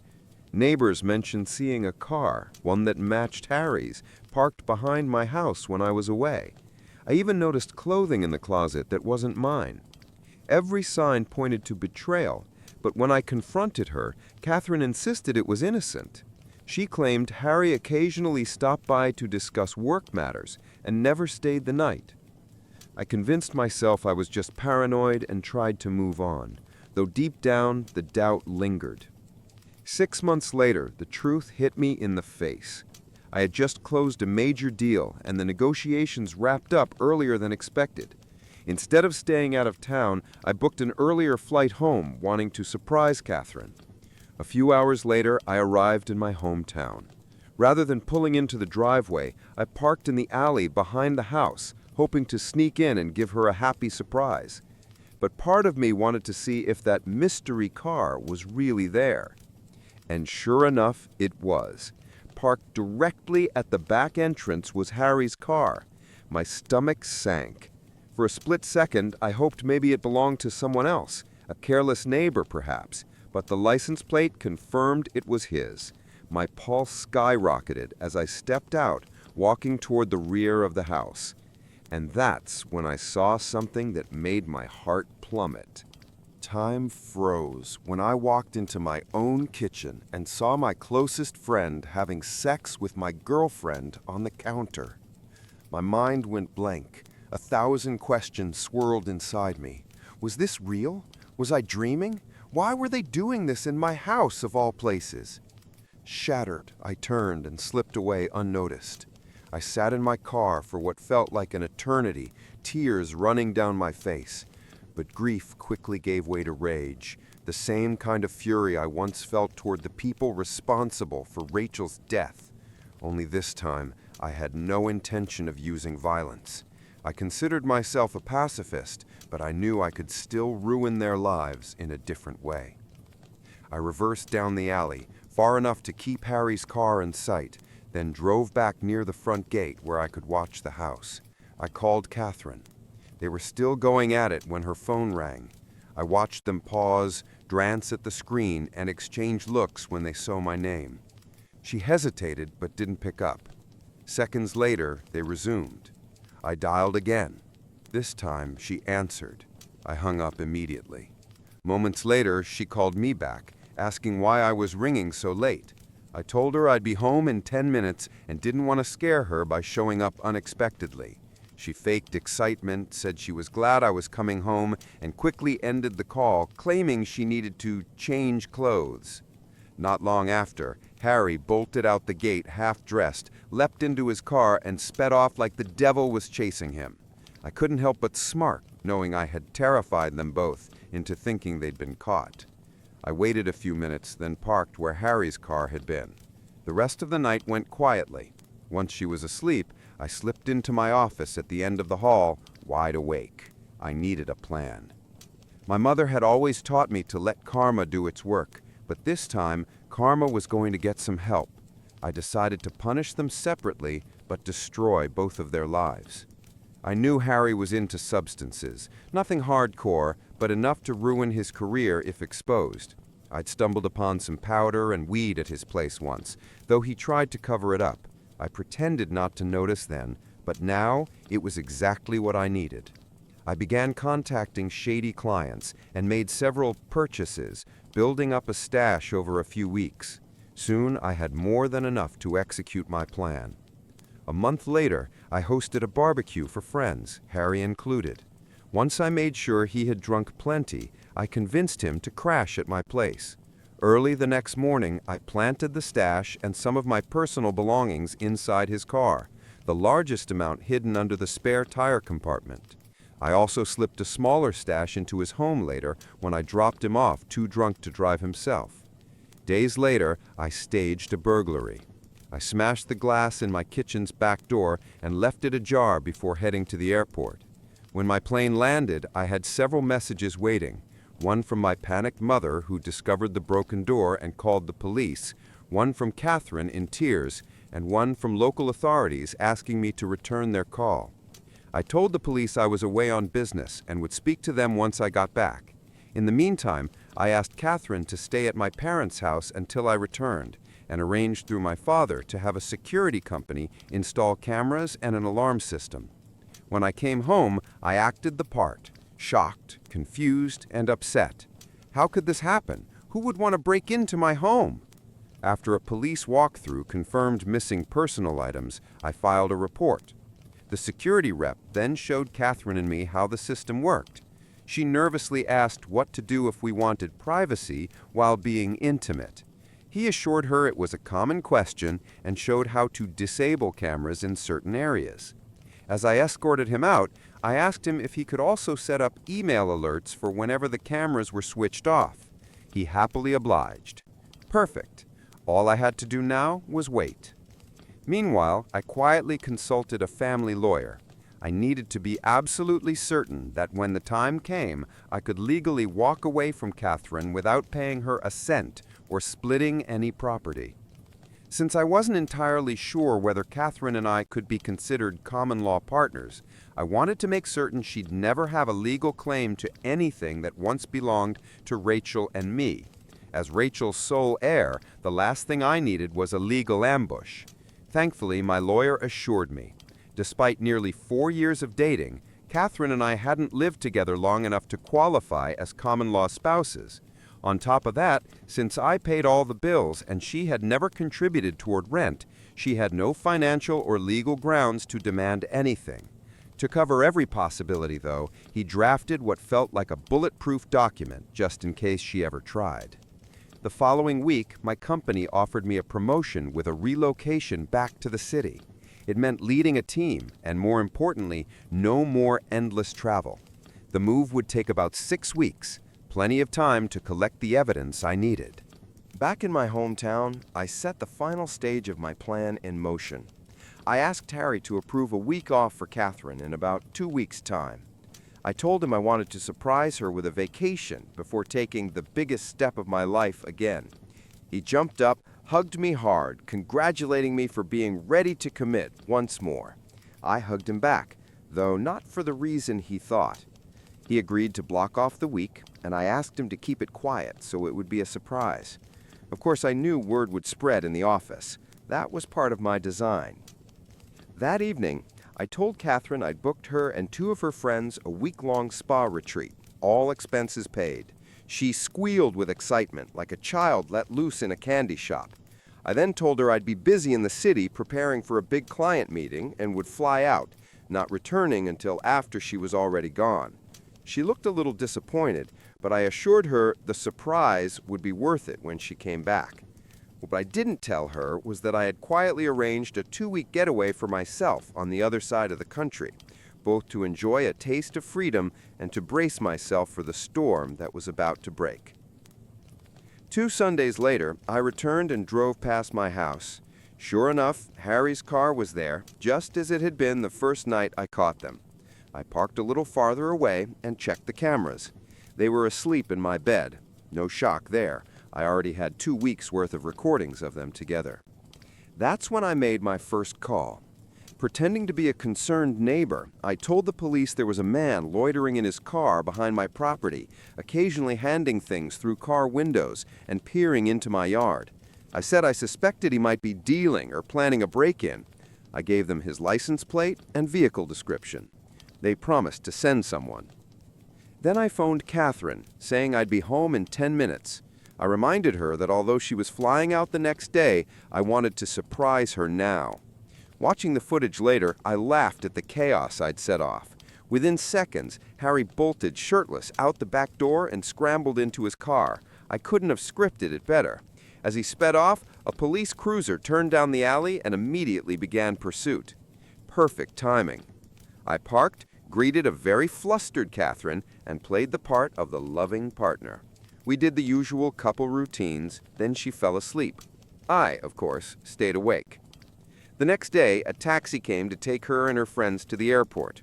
Once they left, I waited a few hours, then called a friend in the moving business. I asked him to help me box up Catherine's belongings and put them into storage that Friday. He agreed. Later that day, the police called. They wanted me to come identify items seized from a suspect the night before, items that matched the list of stolen property I had reported. I smiled, realizing my setup for Harry was now in motion, and told them I'd come by soon. When I arrived, not all of my missing things had been found yet. They were likely still at his house, awaiting a full search. But it hardly mattered. In a town this small, gossip spreads faster than fire. Harry was already disgraced, and within days he was fired outright for drug possession and stolen goods. That same evening, the company's executives formally apologized to me on behalf of the firm. Afterward, I went to my parents' house and explained what had happened, leaving out a few of the uglier details, and told them, as well as Rachel's parents, that I'd accepted a promotion and was moving back to the city, but without Catherine. They were disappointed I hadn't confided in them sooner, but relieved to see I hadn't stooped to her level. They gave their blessing to my plan to simply vanish from her life. After a long night of drinks, laughter, and a few tears, I returned home. By Friday afternoon, after a grueling week of lining up cleaners, preparing the house for rental, and closing tasks at the local office, I packed up a few last items, stopped at my parents to say goodbye, and then made one final detour. Becky, one of Rachel's closest childhood friends, had been my quiet accomplice. She was the only person, aside from my lawyer, who knew the truth, though I spared her the details about Harry. Without her help, I couldn't have pulled things together so quickly. I handed her a large envelope containing everything: video evidence of Catherine's affair, a personal letter, and legal documents drafted by my attorney forbidding Catherine from contacting me. It also included instructions on how she could retrieve her belongings from the storage unit I had rented. Becky promised to deliver it when the time came. Then I drove back to the city. On Sunday morning, I woke to a flood of missed calls, voicemails, and angry texts. Catherine had cut her trip short after hearing something had happened back home, only to find an empty house with a "for rent" sign planted in the yard. In a panic, she rushed to my parents' house. They closed the door in her face. She called around frantically until finally reaching Becky and learned about the envelope. As expected, she didn't take it well. Soon the messages began pouring in, furious accusations that I'd set up Harry, threats, pleas, everything in between. I half expected her to show up at my door in the city, but she never did.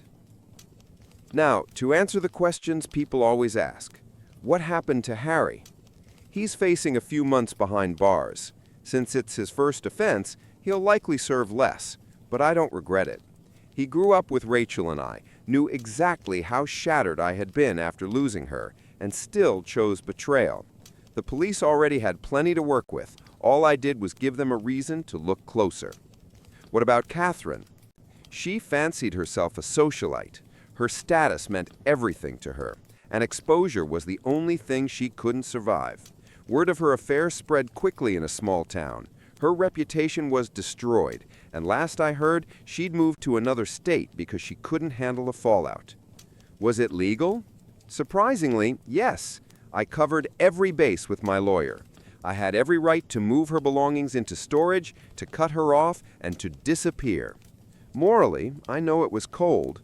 I dangled what she thought was the happiest moment of her life, only to turn it into ashes. But that was the point, to let her feel the collapse I had felt once before. And finally, to those who think I'm lying, chasing internet clout, or that I'm some kind of sociopath, believe what you want. Stories like mine could happen anywhere. And as for labels, well, in this day and age, who doesn't have a touch of madness in them? My grandparents gave me a trip to Rome, but my parents forced me to hand it over to my golden child's sister. She ended up crashing on the way to the airport, so I took my ticket back and went anyway. Hi, I'm 18, and for my birthday, my grandparents on my dad's side gifted me a plane ticket to Rome plus a check for travel expenses. I was beyond excited, but the very next day, my parents started pressuring me to be selfless and give the trip to my older sister, June. She's 21 and the golden child of the family, if that wasn't already obvious. Their excuse? June is studying architecture, and seeing Rome in person would be an amazing opportunity for her resume and her language skills. I pointed out that I'm going into literature, and Rome would be just as valuable for me, but they didn't care. The kicker? June had already been given the same choice at 18. Grandparents offered her a trip abroad, but she turned it down and asked for cash instead. My turn finally came, and suddenly I'm not allowed to enjoy it. For weeks, the arguments dragged on. My parents guilt-tripped me, listing every sacrifice they've made for me, calling it a small favor to give up this trip. I resisted at first, until one day they slipped up and said they didn't want the trip wasted on me. That broke me. Basically, if I went, it was worthless, but if June went, it mattered. They tried to backtrack, but the damage was done. Eventually, I gave in and said, fine, whatever. I figured there was no way the airline would even allow them to change the ticket, so I still had my check at least. But somehow, they pulled strings. On the day of the flight, June showed up with my boarding pass and headed to the airport instead. And then, karma hit. On the way, we got a call. June had been in a car accident. Apparently, she grabbed the steering wheel of the taxi because she thought the driver was taking the wrong route. The car spun out and hit a tree. June walked away with scratches, but the poor driver took the full impact. Broken arm, deep head gash, hospitalized. He's suing her now, and my parents are panicking, trying to cover the damages with their savings. When they told me what happened, I snapped. The words just slipped out. That's karma for forcing me to give up Rome. They were horrified, told me I was heartless, that words carry weight, and now they finally saw my true selfish nature. Hypocrisy much? They literally told me my trip would be wasted if I went, but apparently that wasn't cruel. Furious, I grabbed a small bag, ordered a taxi, and headed to the hospital myself. I realized in that moment, no matter what I did, my family would never see me as worthy or equal, so why keep sacrificing for them? When I arrived, June was busy spinning her version of the accident to the cops, trying to claim it wasn't her fault. I didn't even bother arguing. I just walked up and asked her one thing. Do you still have my boarding pass? Update. My grandparents gave me a trip to Rome. My parents forced me to give it to my golden child's sister. She crashed on the way to the airport, and I ended up taking the ticket back and flying anyway. So, yeah, here's what happens next. When I confronted June at the hospital, she looked completely stunned and confused. I didn't even wait for her to respond. I grabbed her bag, dug through it, and found my boarding pass. Without another word, I bolted out, jumped into the taxi, and rushed straight to the airport. I barely made it in time, but somehow, against all odds, I ended up on the plane. And then it hit me. I was actually flying to Rome. I didn't check my phone until I landed. And wow, my family is furious. My parents think I'm a heartless monster because, in their words, I abandoned my sister after the accident. The accident she caused herself, might I add. June is pissed because she claims I stole her chance, when in reality, she stole mine first. All I did was take back what was mine to begin with. Apparently, the family consensus is that I was wrong and owe everyone an apology. June even texted me that her parents are draining their savings to pay off the taxi driver who's suing her for damages, and that I should be helpful by handing over the birthday check my grandparents gave me. According to her, I'm selfish for traveling while the family is suffering. But honestly, I don't think I owe anyone anything. To answer some of the questions people had, the boarding pass issue. I'm 99% sure my parents never actually figured out how to legally transfer the ticket. June probably just planned to show up and bluff her way through security. If they'd really switched the booking, I wouldn't have been able to board with my passport. So their plan was just smoke and mirrors, and it backfired. Why I still live at home? It's complicated. I grew up believing that if I just tried harder, my parents would eventually treat me like they treat June. I spent 18 years trying to earn their love, never realizing how toxic that mindset was. Moving in with my grandparents never seemed like an option. They live far out of town, and honestly, I thought keeping the peace with my parents was my best shot. Spoiler, it wasn't. But now I'm realizing I don't have to live like this anymore. My relationship with June? We've never been close. I don't hate her, she doesn't hate me, we just don't get along. She's always been controlling, the kind of person who had to sit in the front seat even on family trips. So of course she tried to take the wheel from the taxi driver because she thought she knew the faster route. That's exactly the kind of thing she does. And yes, my parents aren't doing great financially. Mom's a nurse, dad's a high school football coach. They rely heavily on my grandparents' help. Now, with this lawsuit hanging over them, they're in real trouble. If they want financial help from my grandparents, they'll have to admit what actually happened, which I doubt they're eager to do. Update number 1. I've had a couple of days to think it over, and honestly, I've decided not to waste this trip worrying about my parents or June. This is probably the last chance I'll get for years. Once I start college, I won't have this kind of freedom again. So I'm going to enjoy Rome. My sister made her choices, my parents made theirs. For once in my life, I'm choosing me. Update number 2. My Rome trip changed everything. Now I live with my grandparents. They're adults, and they can deal with their own mess. It's not my fault they tried to take something that was never theirs to begin with and ended up facing the consequences. You guys were right. It was foolish of me to ever expect them to appreciate my sacrifice. They'll always resent me no matter what I do. So why should I keep giving up my happiness for them?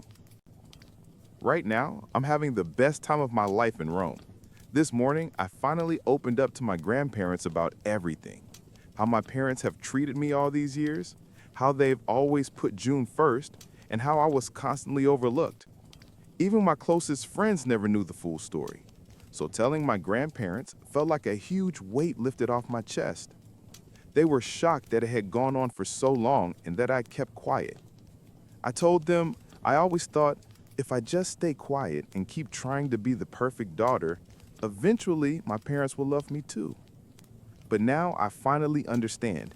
That day will never come. My grandparents told me I did the right thing. They insisted that when I come back from Rome, I should go straight to their house instead of my parents'.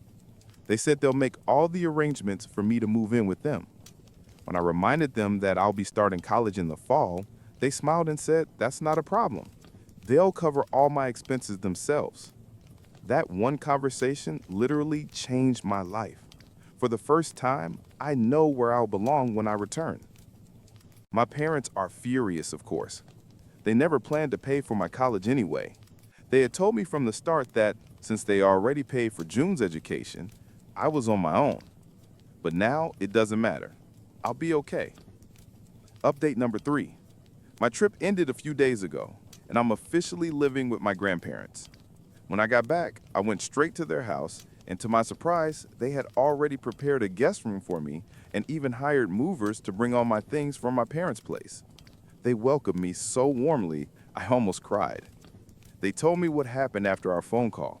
Apparently, the night of June's accident, my parents had called my grandparents asking for help. They didn't want to dip into their own savings or risk a lawsuit, especially since the dashcam footage clearly showed June was at fault. The only way out was a settlement, but the taxi driver was asking for a huge sum. When they all met, my grandparents first asked my parents about me, whether it was true they had always treated me unfairly and even forced me to give up my Rome trip. My parents tried to brush it off, saying it wasn't the time to discuss me since I was off partying in Rome. But my grandparents pressed, and eventually my parents snapped and admitted everything. They said yes, it was true, but claimed I deserved it, because I abandoned the family when things got hard. They accused me of showing up at the hospital only to snatch the boarding pass, not caring about June. They even said I'd always been jealous because June was better at everything. Then they called me spoiled and selfish, and told my grandparents that when I returned, they wouldn't tolerate me anymore. That was the final straw. My grandparents cut ties with them on the spot. My parents told them if they wanted to take me in, then fine, because they were done with me anyway. Hearing all this broke my heart. Deep down, I always knew my parents didn't care about me, but having them outright say it, that hurt more than I can describe. I cried so much that night. But through it all, my grandparents stood by me. They've shown me what family is supposed to feel like. For the first time in my life, I finally feel safe. This is my home now until I leave for college in a couple of months. And honestly, I couldn't be more grateful. Update number 4. My grandparents completely changed my life, and my parents got a reality check. When I leave for college, I won't have to worry about a thing. My grandparents are covering all my expenses. Since returning, I haven't spoken to my parents or June at all. I didn't even read their last messages because I wanted to just enjoy my trip. June's messages were all the same, calling me selfish, spoiled, worthless, and saying she's glad she doesn't have to deal with me anymore because I'm unworthy of her company. Honestly, I think she got it backwards. She's the one unworthy of mine. But I really don't care. The words that hurt most come from my parents, though even their words no longer surprise me. They sent messages accusing me of being heartless, saying they should have stopped me at the hospital, claiming it was their fault for not raising me properly, and pointing out that even at the hospital, I escaped to go on the trip. They kept repeating things like, "We did everything to give you a comfortable life." Comfortable life doesn't equal good childhood, I thought. Sure, they fed me, clothed me, and put a roof over my head, but that doesn't erase years of neglect, favoritism, and emotional harm. They said I complained out of jealousy of June, and therefore calling them villains was unfair. Then they concluded by calling me a void, saying I wasted their time and energy, and now they're finally happy without me. It stung, and I nearly cried. But after talking with my grandparents, I promised myself I would no longer let their cruel words break me. I blocked my parents, cutting off all contact. I need to start healing and maybe erase their toxic influence from my mind. I don't know if I can do it completely, but I will try. The funniest, most insane part happened today. It's been almost 2 weeks since I returned from Rome. I had no clue what was going on with my parents or June. I assumed they were still scrambling money for the taxi settlement. But today, out of nowhere, my parents showed up at my grandparents' house, clearly ready for revenge. Thankfully, they didn't even acknowledge me. They went straight to the living room where my grandparents were.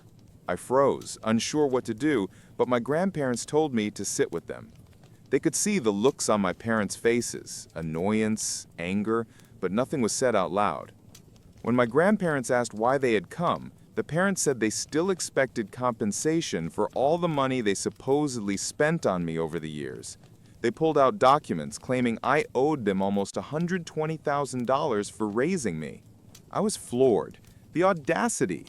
These were the people who had done the bare minimum, and now they were trying to profit off of it? My grandparents calmly asked to speak privately, leaving me out. After a few tense minutes, they came back and said they were willing to pay, but only if my parents returned all the money they had borrowed from my grandparents over the years. That was it. My parents were completely blindsided, and I couldn't stop laughing. Eventually, they shouted, slammed the door, and left. I don't think they'll be back anytime soon, and honestly, it doesn't matter. My grandparents have proven they can handle them, and my father being their only son doesn't change anything. I leave for college in a few months, and for the first time in my life, I'm genuinely excited. Looking back, going to Rome was probably the best decision I've ever made.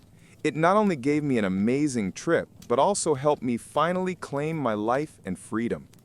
Hi everyone. I turned 18 just a few days ago, and for my birthday, my dad surprised me with something incredible. My very first international trip to India, just the two of us. This trip was supposed to be something really special for so many reasons. My mom passed away when I was only 6. To cope with the loss, my dad and I used to watch Indian movies together all the time.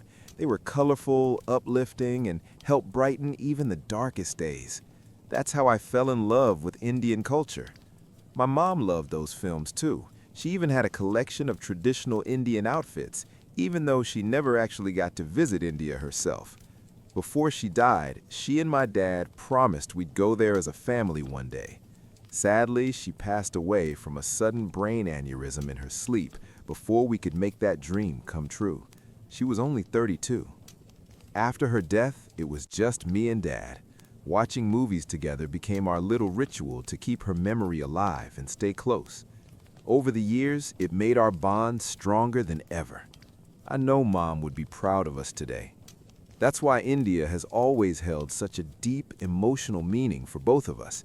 It's not just a trip, it's a promise finally coming true.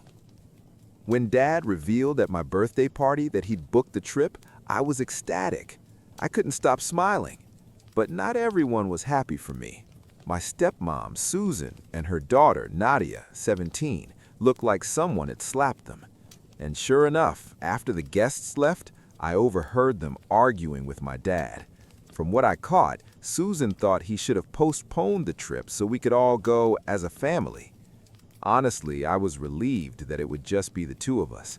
I don't get along with Susan or Nadia at all, and past family vacations with them were a nightmare. I couldn't imagine them ruining this one too, especially since it meant so much to me emotionally. Luckily, they had their own reasons not to join anyway. Nadia had her final exams and upcoming graduation, and Susan was tied up with an important project at work. Still, I can't help but feel Dad timed things perfectly so it could be just us, even if he'll never admit it. Susan and Nadia came into my life about 5 years ago. At first, everything seemed fine. They acted friendly enough while Dad was just dating Susan. But once he married her 2 years ago, things shifted. Their attitude toward me became cold and strange for no reason I could figure out. I hadn't done anything differently, yet suddenly I was treated like an outsider in my own home. And now, well, let's just say their jealousy hit a whole new level. Things were already bad with my stepmom and stepsister, but what they did before my trip crossed every line. I was never close with Susan or Nadia, but at least in the beginning our relationship was civil and polite. That all changed after Dad married Susan. Suddenly, she started treating me like dirt, and Nadia copied every move her mother made. They'd talk down to me, make nasty little remarks, and act cruel, but only when Dad wasn't around. The moment he walked into the room, they'd flip the switch and turn into sweet, smiling angels. It was so fake it made my skin crawl. Eventually, I needed to tell Dad what was going on. We sat down for a family talk, and at first, Susan and Nadia denied everything. Luckily, I had recorded one of our earlier conversations where they were openly horrible to me. With evidence on the table, they couldn't lie anymore. So instead of denying, they switched to emotional manipulation. They both burst into tears and told Dad they only acted that way because they felt like I hadn't accepted them as family, which was total nonsense. I did see them as family. It was them who treated me like garbage. Yet somehow they expected me to keep being nice to them while they showed me zero respect. Dad was confused and torn. Susan was the first woman he'd really cared for since Mom, and I knew he didn't want to lose that relationship so easily. He asked all of us to try harder to get along. For his sake, I agreed to keep things civil. After that, their behavior shifted again. Instead of being nice in front of Dad and cruel behind his back, they just chose to completely ignore me whenever he wasn't around. It was like I didn't exist. Honestly, I preferred it that way. At least they weren't actively tormenting me. For Dad's sake, we kept up the performance of being one happy family, and that carried on for about a year. Fast forward to just a few days ago. The morning after my birthday, Dad and I had breakfast together, and I pulled him aside. I asked him straight out if Susan and Nadia were upset about not joining us on the India trip. He admitted they were, but also reminded me how much this trip meant to us, especially with it falling so close to Mom's death anniversary. He wanted this to be our special time together, just father and daughter. He promised he'd smooth things over with them later. That was fine by me. Honestly, vacations with Susan and Nadia were torture. Dad and I are explorers. We love walking around, sightseeing, soaking up every bit of culture. They, on the other hand, prefer to sit in the hotel and complain if we're even a little late for dinner. To me, that's not a vacation. That's being trapped. India was supposed to be different. India was supposed to be ours. I didn't think there was anything wrong with that, especially since Susan and Nadia had taken their own little trips together in the past.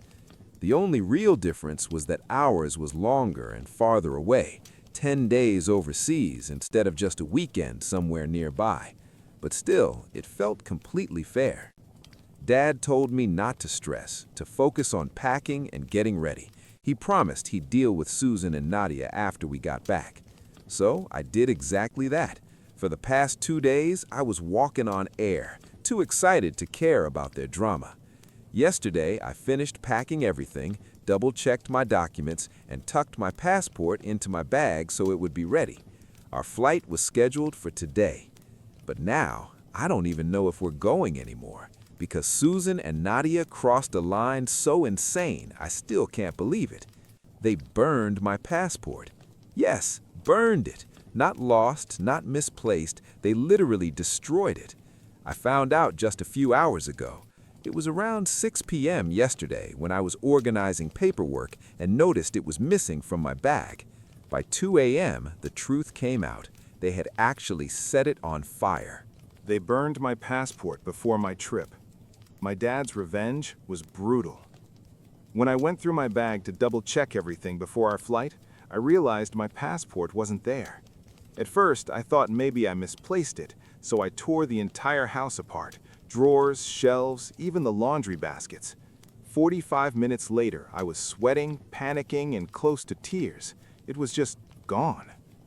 That's when Susan and Nadia waltzed into my room with these fake sweet voices and asked, "Lose something?" I immediately felt something was off, but in desperation, I admitted I couldn't find my passport anywhere. That's when Susan tossed something on my bed. It was my passport, or at least what was left of it. Half burned, charred along the edges, completely ruined. She smirked and asked, "Was this what you were looking for?" I froze. My brain couldn't even process it at first. When the shock finally wore off, I decided I wasn't going to give them the satisfaction of watching me break down. I calmly set the ruined passport aside, stood up, shut the door in their faces, locked it, and then I collapsed into tears. Dad wasn't home. He was out picking up clothes for the trip. I texted him everything that happened, even attached a photo of the burned passport. Within 20 minutes, I heard him storming into the house. His voice shook the walls as he screamed at Susan and Nadia, calling them psychos and ordering them out. He said he'd already made one mistake when he ignored the first time they mistreated me, and he wasn't about to repeat it just because he once loved Susan. Of course, they immediately tried to fake cry and blame me. Their story? That I'd supposedly left a lit cigarette on my dresser, and that's how my passport caught fire. Which is insane. I don't even smoke. At that point, I came downstairs because I couldn't let them spin lies like that. Dad looked at me and said I was just in time because he had something planned. I assumed he was about to call the police, but no. He went into his office and came back with a stack of papers. Nadia's face went pale the second she saw them. Then, without saying a word, Dad ripped the documents in half right in front of Susan. Turns out those papers were for Nadia's student loan. She needed Dad to co-sign so she could pay for college since Susan hadn't saved a dime for her. Dad had been ready to help. Not anymore. That was his revenge. My passport for her college dream. Fair trade, honestly. Within an hour, Susan and Nadia were gone. They begged, pleaded, even got on their knees, but Dad didn't budge. Now, since the moment they left, they've been spamming me with texts, Nadia especially. She keeps begging me to convince Dad to reconsider, promising she'll do anything to make up for it. She claims they never knew Dad was going to co-sign her loan, and that they just lashed out because they felt excluded. I finally replied once. I reminded them that they've gone on plenty of mother-daughter trips without us, so why is it unfair when Dad and I wanted one international trip with Dad, without my stepmother and stepsister? Their getaways usually last only 2 to 3 days, somewhere nearby, while ours was supposed to be 10 full days in India. That's a big difference. So here I am asking, am I really the bad guy for wanting one international trip with my dad without my stepmother and stepsister? Well, before I continue, I'll just say what I think the answer is. No, not at all. This situation seems clear. I wasn't wrong. I wanted time with my dad, especially on my 18th birthday, and especially since it was in honor of my late mom.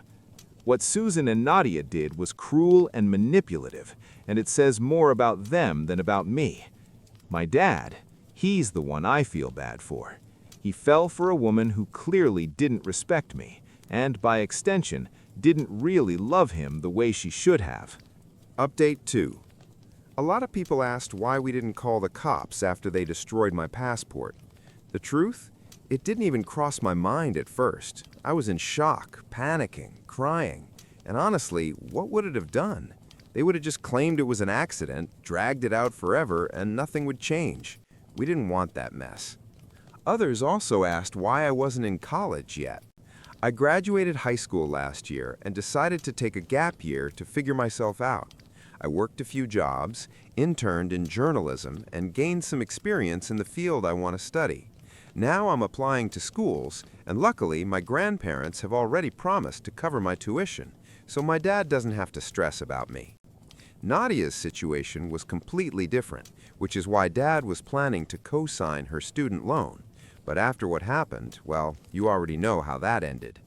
As for our trip, today was supposed to be our flight to India. Instead, we stayed home and watched old movies we used to love. It wasn't the same, but honestly, it helped. I finally blocked both Susan and Nadia, and I don't regret it. They don't deserve my sympathy. You were all right. I was only second-guessing myself because I'd been missing my mom and was in a very emotional state. But they betrayed me for no reason, and whatever happens to them now, they absolutely brought on themselves. Update 3. It's been 4 days since my last post, and today Dad came home from work with big news. He filed for divorce. Afterward, we finally had the conversation we'd been avoiding for far too long. He admitted that he'd been selfish. He loved Susan and tried to convince himself it would work out, even when her behavior, and Nadia's, clearly proved otherwise. Instead of trying to repair things with me, they simply shut me out completely. That's not family. That's not love. Dad told me he finally realized he'd been clinging to something toxic and that it was damaging both of us. He deserves better. I deserve better. Maybe he did love her, but it was obvious she didn't love him enough to even tolerate me, and that's not the kind of woman he should spend his life with. Update 3. The reason Susan never truly accepted me was simple. She could never see me as part of her family. Deep down, she probably knew that for Dad, I would always come first, and that neither she nor Nadia could ever replace me. That jealousy and insecurity made her bitter, and eventually it poisoned everything. Dad may never fully understand why their behavior shifted so dramatically, because before the wedding they treated me kindly, but the moment the vows were said, it's like they became different people overnight. Dad admitted he ignored the signs, hoping things would somehow settle, but the damage was already done. He told me he's finished pretending. We're not a happy family, and there's no point acting like one. That same day, after meeting with his lawyer, he filed for divorce. Later, he apologized for everything I'd had to endure because of his choices, and we just hugged. Some might call him a flawed father, but to me, he's the best dad I could ever ask for. Sure, he made mistakes and sometimes thought only of himself, but every mistake was outweighed by 10 good things he did for me. I love him, and I always will. Update 4. A few days later, it became official. Susan was served divorce papers. Dad came home early from work and locked himself in his office. I could hear him shouting into the phone, and it had me worried. Hours later, he finally explained. Susan had called, threatening to ruin him if he went through with the divorce. She promised to spread lies, throw accusations, and destroy his reputation. The first time she caught him off guard at work, but once he was home, he recorded the call. When she realized he had proof, she flipped out, accused him of blackmail, and turned the whole thing into chaos. Dad didn't back down. He told her if she tried to drag his name through the mud, he'd make sure she would regret it. From her voice, he could tell she was shaken. He said the process will start soon, and once it's finalized, he and I will finally take that trip to India together. He promised me. For now, we just hope she doesn't create more problems. But honestly, with the evidence I have, including the destroyed passport, she knows she's fighting a losing battle. Update 5. Hi again, quick update because I'm super busy. The divorce is officially finalized, and the outcome? Honestly, Dad hit the jackpot. Susan walked away with nothing. No alimony, no settlement, no ridiculous child support she tried to claim out of nowhere. She fought dirty, but it didn't work. So now it's just us. We kept everything, and for the first time in a long time, life feels calm. I already have my new passport, and Dad and I have started planning our India trip again. This time, it's really happening. I can't even describe how excited I am. More importantly, I'm genuinely happy now. Thank you all for your support along the way.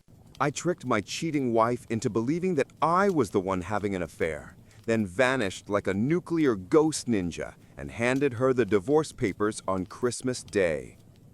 Here's the full story. It spans from late 2019, and all names are changed. My wife had been the love of my life since high school. We started dating in 1992. Both of us were 17. Now we're 45, and all those years we never separated. She was the only woman I'd ever been with. We got married at 22, right after college, and a year later, our first son was born. I gave her 23 years of my life, built our home, worked myself to exhaustion to give her the life she dreamed of. Of course, we had rough patches, but what couple doesn't? Even the hardest moments made us stronger.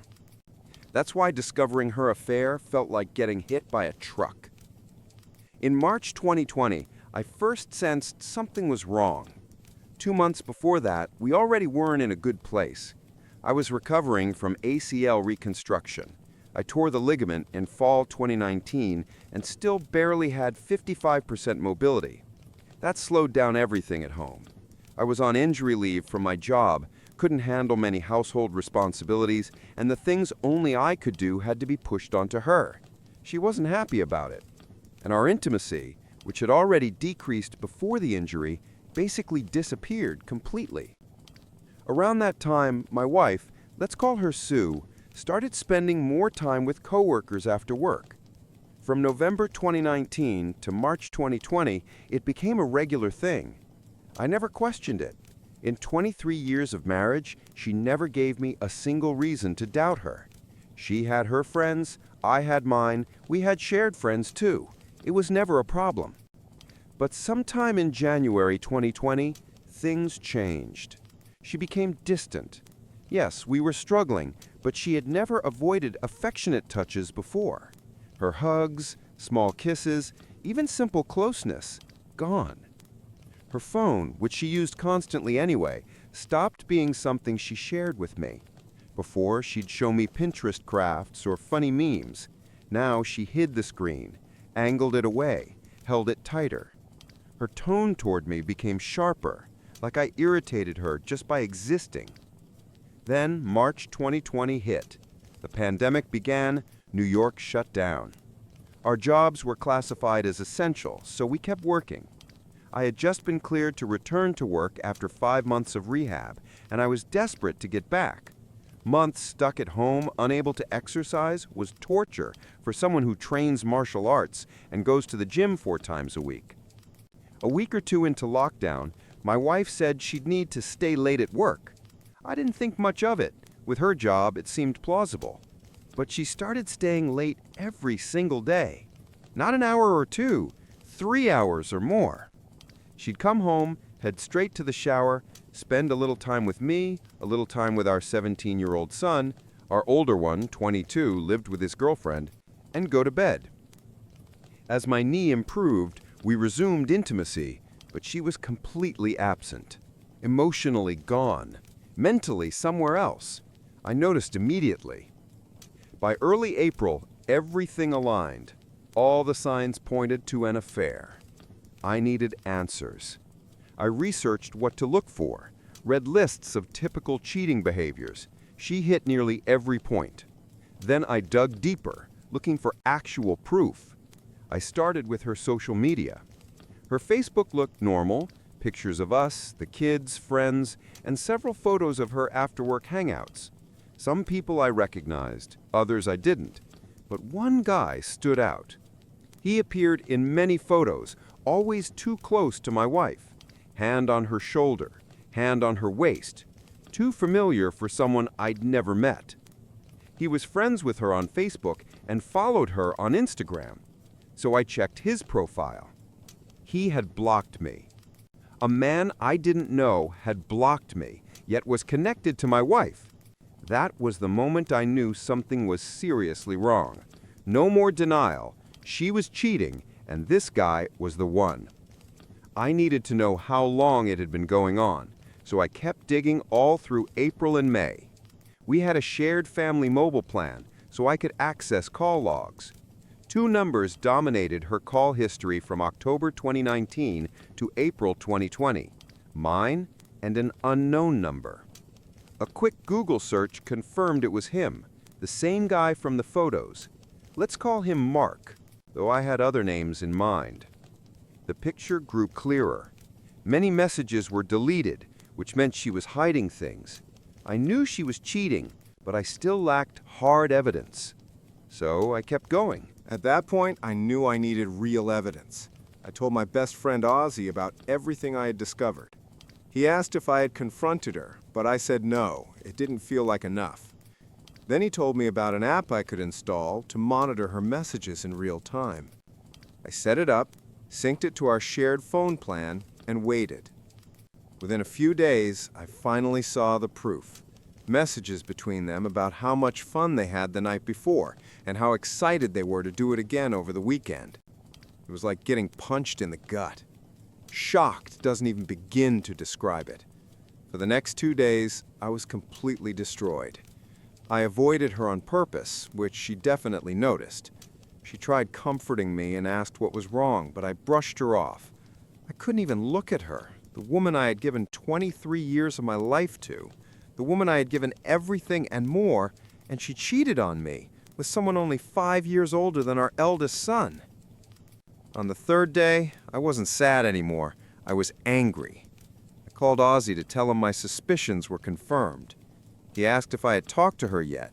I told him no, because I wanted revenge. I didn't just want to divorce her. I wanted to destroy her. I wanted her life to fall apart. I wanted her to feel everything she had made me feel. That would take time, so I made a plan. While researching infidelity, I ran across a quote that stuck with me. The enemy of an affair is unpredictability, or something like that. That became the foundation of my plan. I was going to make her life hell, while secretly preparing my own escape. By early June, I still had the app installed. Almost every night, I collected as much information as I could, watching their conversations. They acted like they were in a full-blown relationship, sexting, romantic messages, sending each other nudes, the whole package. At some point, I stopped reading everything and just archived it all on my private server. Meanwhile, I started doing unusual things. I began leaving the house at weird times. I came home later than she did. When she saw me on my phone and asked what I was doing, I would say, just stuff, and put the phone away. I changed all my account passwords so she couldn't access anything. For context, throughout our entire marriage, we never hid anything from each other. But from the moment her affair began, she changed her Facebook and phone passwords, claiming she had security issues. Perfect excuse for hiding an affair. I told Ozzy about my plan and also confided in my older sister and two closest friends, Joey and Nina. These were people I trusted with my life. They swore to keep it secret. Ozzy and I have been friends since childhood, Joey and Nina since high school. Pay attention to Nina, she becomes important later. By July, my wife had become completely paranoid. She started texting and calling me much more often, constantly asking where I was and what I was doing. I saw that the seed of doubt I planted months earlier had finally started to grow. It was especially obvious in her conversations with her lover. She told him she felt confused and worried, said I was becoming cold and distant. The audacity. She suggested they stop meeting at our house because she never knew when I might come home now, which confirmed it. She had been bringing him into our home. Thanks, Sue. In one conversation, the guy asked if she was worried that I might be cheating on her. That made her angry, and I cannot explain to you how much joy and laughter that conversation brought me. My cheating wife arguing with her affair partner about whether she should be upset that her husband might be cheating on her. The irony was delicious. For the record, I never cheated on her. When I left the house, I was usually at Ozzy's or Joey's. We hung out, had drinks, watched fights. Sometimes I was at my sister's with her husband. She's 52, he's 58, like an older brother to me. She told him about my wife's affair, but didn't mention my plan. He tends to gossip, and I couldn't risk it. Jump to October, when things got serious. I had been running my fake affair routine for 3 months. Sue clearly saw I was pulling away. From the day I started my plan until the day she confronted me, October 20th, 2020, I hadn't touched her once. No hugs, no kisses, no sex. Nothing. Not that she needed it. She was still sleeping with the guy at his place or in motels. That day, she called me at work and asked me to come home right after my shift, saying we needed to talk. I won't lie, part of me thought she might confess. Of course she didn't. Instead, I came home and she asked me if I was unhappy with her. The nerve. She pointed out that I spent too much time away, didn't show affection anymore, and that our sex life had disappeared. She said she worried I was pushing her away because of how she treated me during my knee recovery. Then she asked the funniest question of my life. She asked if I was cheating on her. I collapsed on the floor laughing, a Joker-style laugh. From her perspective, it looked like I was laughing at the idea of being unfaithful. In reality, I was laughing at the absurdity of the situation. I laughed until tears came, rolled around for about 5 minutes before I finally calmed down. Then I sat up, looked her in the eyes for the first time in months, shook my head without answering, kissed the top of her head, and walked away. Later that night, I opened the app to see what she was telling her affair partner. No surprise, they were texting. She wrote, "I know he's cheating on me. I asked him today and he just laughed in my face. He fell on the floor and rolled around for like 5 minutes. He doesn't care about my feelings anymore. I know I lost him. This is karma." The grin on my face must have looked like the Cheshire Cat. She was breaking down.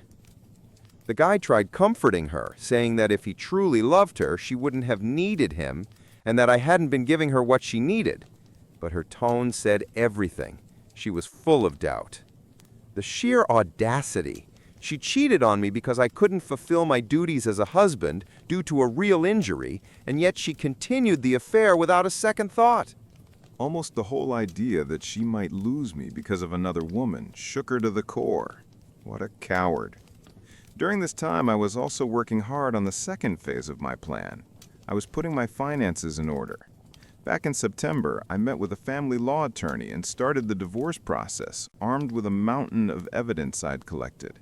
In New York, divorces can be filed as fault-based or no fault, and with the amount of proof I had, a fault-based divorce was practically guaranteed to corner her legally.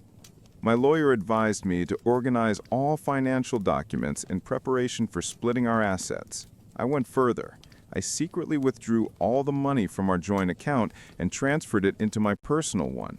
I also began looking for an apartment as part of Phase 2. By November, I didn't just maintain my cold behavior, I amplified it. This is where my friend Nina comes into the story. For context, Nina and Sue had never been close. I met Nina in my first year of high school, 2 years before I even knew Sue. From the moment Sue and I started dating, she viewed Nina as a threat because Nina was my closest female friend. Sue never said it directly, but anyone around us could see she didn't trust Nina, and Nina, for her part, was never a big fan of Sue. Early in my relationship with Sue, Nina pointed out how Sue kept inserting herself into our friend group while I never did that with her friends. Nina knew exactly why Sue acted that way: jealousy. While Sue's entire friend circle consisted only of women, besides her affair partner, of course, Nina remained the only woman in my circle of friends. Nina had been stuck abroad for a while due to the pandemic, but she finally returned to New York on November 3rd. Ozzy, Joey, his wife, who was also Nina's sister, Nina and I decided to celebrate her return with drinks and dinner at Joey's place. Being the clever fox she is, Nina came up with a devilish idea: recreate a few photos in the same style as the ones I'd seen of Sue and her affair partner months ago and post them on my Facebook page. So we did exactly that. On November 5th, Sue found out. I guess some mutual friends saw the pictures and noticed how close Nina and I looked. It completely rattled Sue. She still firmly believed I was cheating on her, And she probably wanted to accuse Nina, but she couldn't, since Nina had spent almost the entire year in Europe. That didn't stop Sue from confronting me that night, upset that, in her words, I was being too affectionate in those photos. And that gave me the perfect opportunity to land the first blow. I told her, "How about those photos of you and that guy from last year? He looked pretty affectionate too, and I didn't lose my mind over it." She froze. That was the first time I'd ever mentioned the affair partner by name. I could practically hear the gears turning in her head as she scrambled for an excuse. Up until then, she didn't even know I had seen the photos. That's how rarely I use Facebook. She eventually muttered something like, "He's like that with everyone. He's just friendly. I know how it looks, but nothing happened between us. I'm sorry if the photos upset you. I'll delete them." "No," I said. "The photos aren't the problem. The problem is that you slept with him for an entire year while lying to me about working late and meeting friends. That's what upset me." From that night on, she became unbelievably clingy, overly affectionate, constantly trying to hold me, kiss me, touch me. It was annoying. I ignored her every chance I got. Meanwhile, I kept archiving her messages with the affair partner. By that point, I was completely numb. Any desire to save our marriage had died the day I launched phase 1 of my plan. She texted him that things had gotten worse, that she didn't know what to do, and that she felt like I hated her. And I did. Deeply. And then came the turning point. She told him she couldn't see him anymore. The guilt was crushing her. She felt like karma was suffocating her, and she couldn't risk losing me.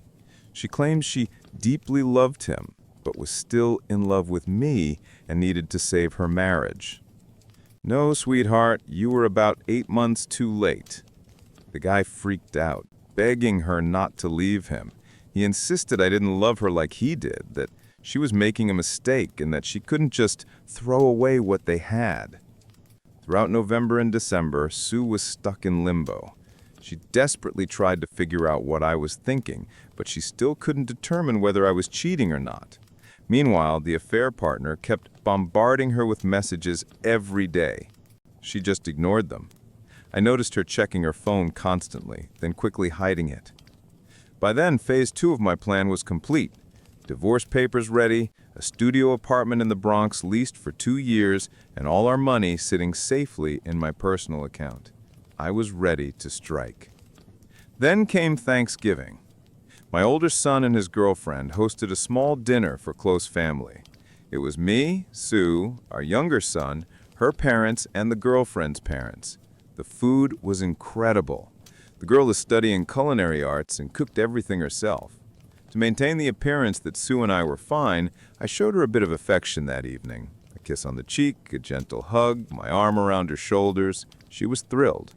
It was the first time I had touched her in almost 2 months since that night in October when she confronted me. I won't lie, it made my skin crawl, but I had to keep up appearances. Pulling away in front of our sons and their guests would have raised questions. Our younger son stayed the night with his brother, and Sue and I went home. On the way, she thanked me for being so kind and said, "I don't know what's going on with you lately, honey, but I'm here." I just had to bite my tongue to keep from laughing. I simply said, "I know. I just need some time." That night, for the first time since spring, we slept together. I thought, screw it. Why not enjoy myself one last time before I erase her from my life? I won't go into detail, but it wasn't making love. When I finished, she lay there staring at the ceiling like she'd just been hit by a truck. No cuddling, no tenderness, nothing. After it was over, I simply got up, took a shower, and went to sleep in my office. What unsettled her most was the fact that I used a condom for the first time in 20 damn years. She was clearly confused, but she didn't ask questions. And of course, I wasn't about to sleep with her unprotected after knowing she'd been doing exactly that with her lover for months. The next morning, I woke up and immediately checked the tracking app. For the first time in weeks, she had replied to him.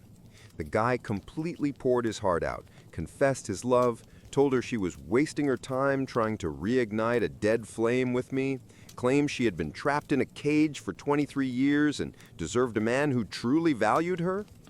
And remember, this guy is only 5 years older than our son. She was ready to destroy our marriage and the home we built for him. She responded almost exactly as she had before.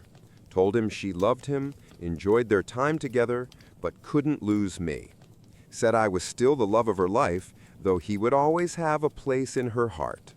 She suggested staying friends if he wanted, but their physical relationship had to end. He begged her to meet one more time, and of course, she agreed to one last goodbye. Who am I to judge? I'd done the same with her the night before. Naturally, I added all of this to the archive I'd been building. On December 4th, the third and final phase of my plan began. I already had the divorce documents in hand and my new apartment secured. The next step was to start quietly moving my belongings out. But first, I had to tell our sons. On Friday evening, I asked my oldest to come home. I took both boys into my office and told them, without going into graphic detail, that their mother had been cheating on me for over a year and that I would soon be filing for divorce. My younger son took it especially hard. He'd just gone through his own heartbreak 4 months earlier when his first girlfriend cheated on him. Watching his heart break again because his own mother could do something like this, it was brutal. My older son handled it more calmly. He offered to let his brother stay with him until things settled down, and I agreed. We packed my younger son's things, and before leaving, he asked if I would be okay. I told him, "Yes, son, I'll be fine, and you will be too.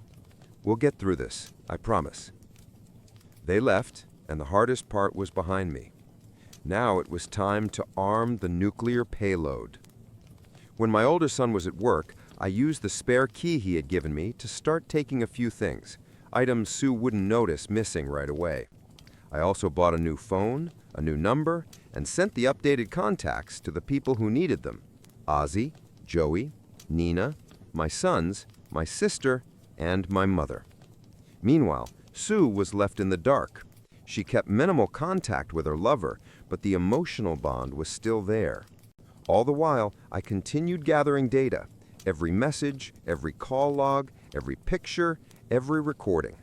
I printed everything. I must have spent over $1,500 on printer cartridges, folders, labels, boxes, the whole setup. I organized everything chronologically from the beginning of their affair to their most recent exchange. By December 16th, it filled 14 folders. I boxed them up, wrapped them like Christmas presents, and addressed them to my mother, her parents, her 2 sisters, her brother, her HR department. Oh right, he worked at the same company, which had strict rules about coworker relationships. Several of her friends, the lover's parents, and the lover himself. I shipped the entire collection on December 16th. Estimated arrival, December 22 to 24. Perfect timing. Then came Christmas Eve. Sue got home at the usual time. No idea whether she had seen her lover. I'd stopped checking the app after the 18th. She showered, spent a little time with me on the couch, then went to bed. The final stage was approaching. The bomb I'd been assembling since June was ready to explode. In the middle of the night, I woke up, took one of the remaining folders, wrapped it like a gift, and slid the divorce papers into the inside cover, and left it on my side of the bed with a note that said, "Merry Christmas." Next to it, I left my old phone and my lawyer's business card. I packed the last essentials into 2 backpacks and walked out of the house I'd lived in for 23 years. That was 1 week ago. To Sue, I've completely vanished. She's blocked on Facebook, but oddly, she hasn't blocked me, so I can still watch everything unfold. It's glorious. All the packages arrived. Sue is getting absolutely torn apart. Her younger sister went off on her. Her parents are furious. My mom annihilated her. I knew my mother could be harsh, but what she said to Sue was downright savage. Sue is desperately trying to find out where I am, but the people who know aren't saying a word. Her Facebook is full of posts begging me to contact her. She must know I can see it, but I won't respond to anything without my lawyer present. She has no way to twist this to make me the villain. And according to our mutual friend, who works at the same company, both she and her affair partner are being put on unpaid leave starting tomorrow. So she will probably begin 2021 unemployed. As for the remaining 2 folders, one went to my attorney as final evidence, and I kept the last one to burn at Joey's place once the divorce is finalized. Do I feel guilty? Not even a little. For 23 years I was loyal to this woman. I gave her the home she dreamed of, the family she wanted, the life I thought we both deserved. I loved her unconditionally. I never betrayed her, never even considered breaking my vows. Whenever something felt off in our marriage, I talked with her. We solved problems as best we could. She chose the comfort of another man's bed instead of coming to me and saying she was unhappy with our intimacy. The moment she crawled into bed with that younger guy, she ended our marriage. So no, I feel zero remorse. Let her burn in hell for all I care. The worst I can lose is the house, the car, and maybe a couple $100s a month. But since this is a fault-based divorce in New York and my evidence is overwhelming, I likely won't be paying alimony at all. Update 1. Christmas.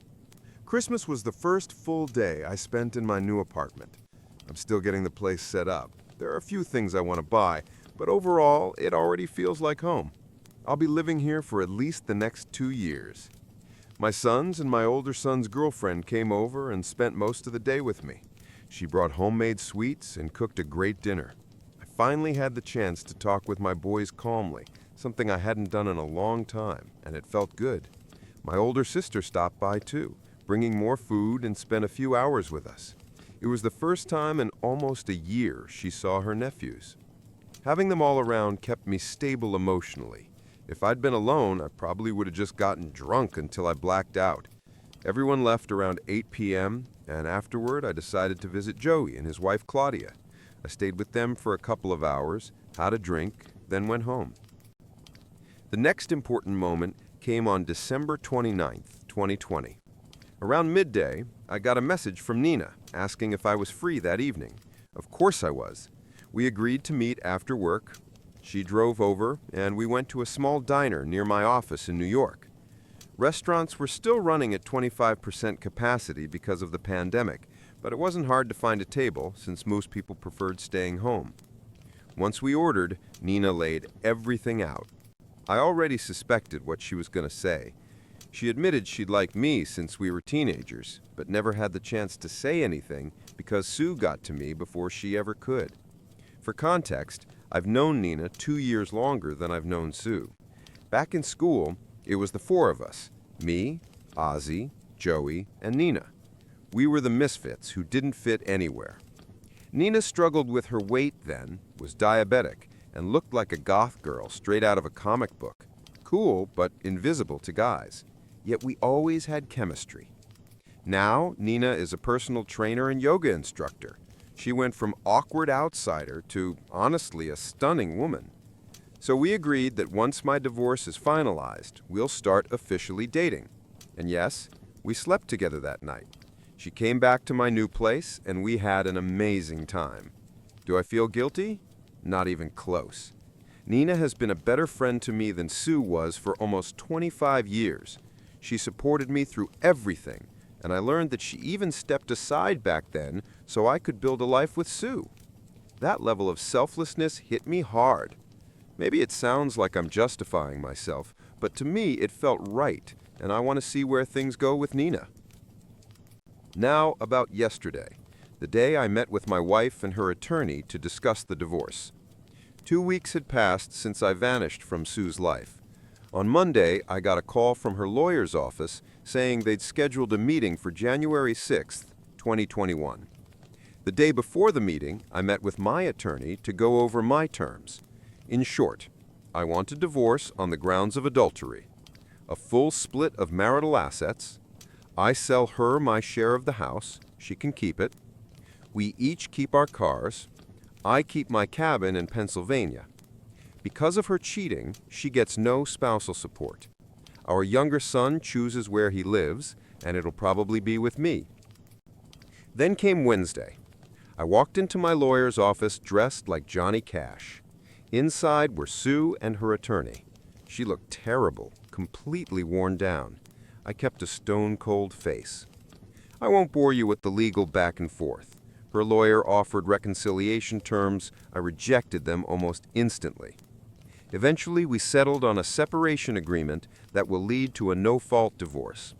The only change, I'll pay her $653 a month temporarily to cover utilities until she finds a job. Yes, she was fired for her affair, just like the guy she cheated with.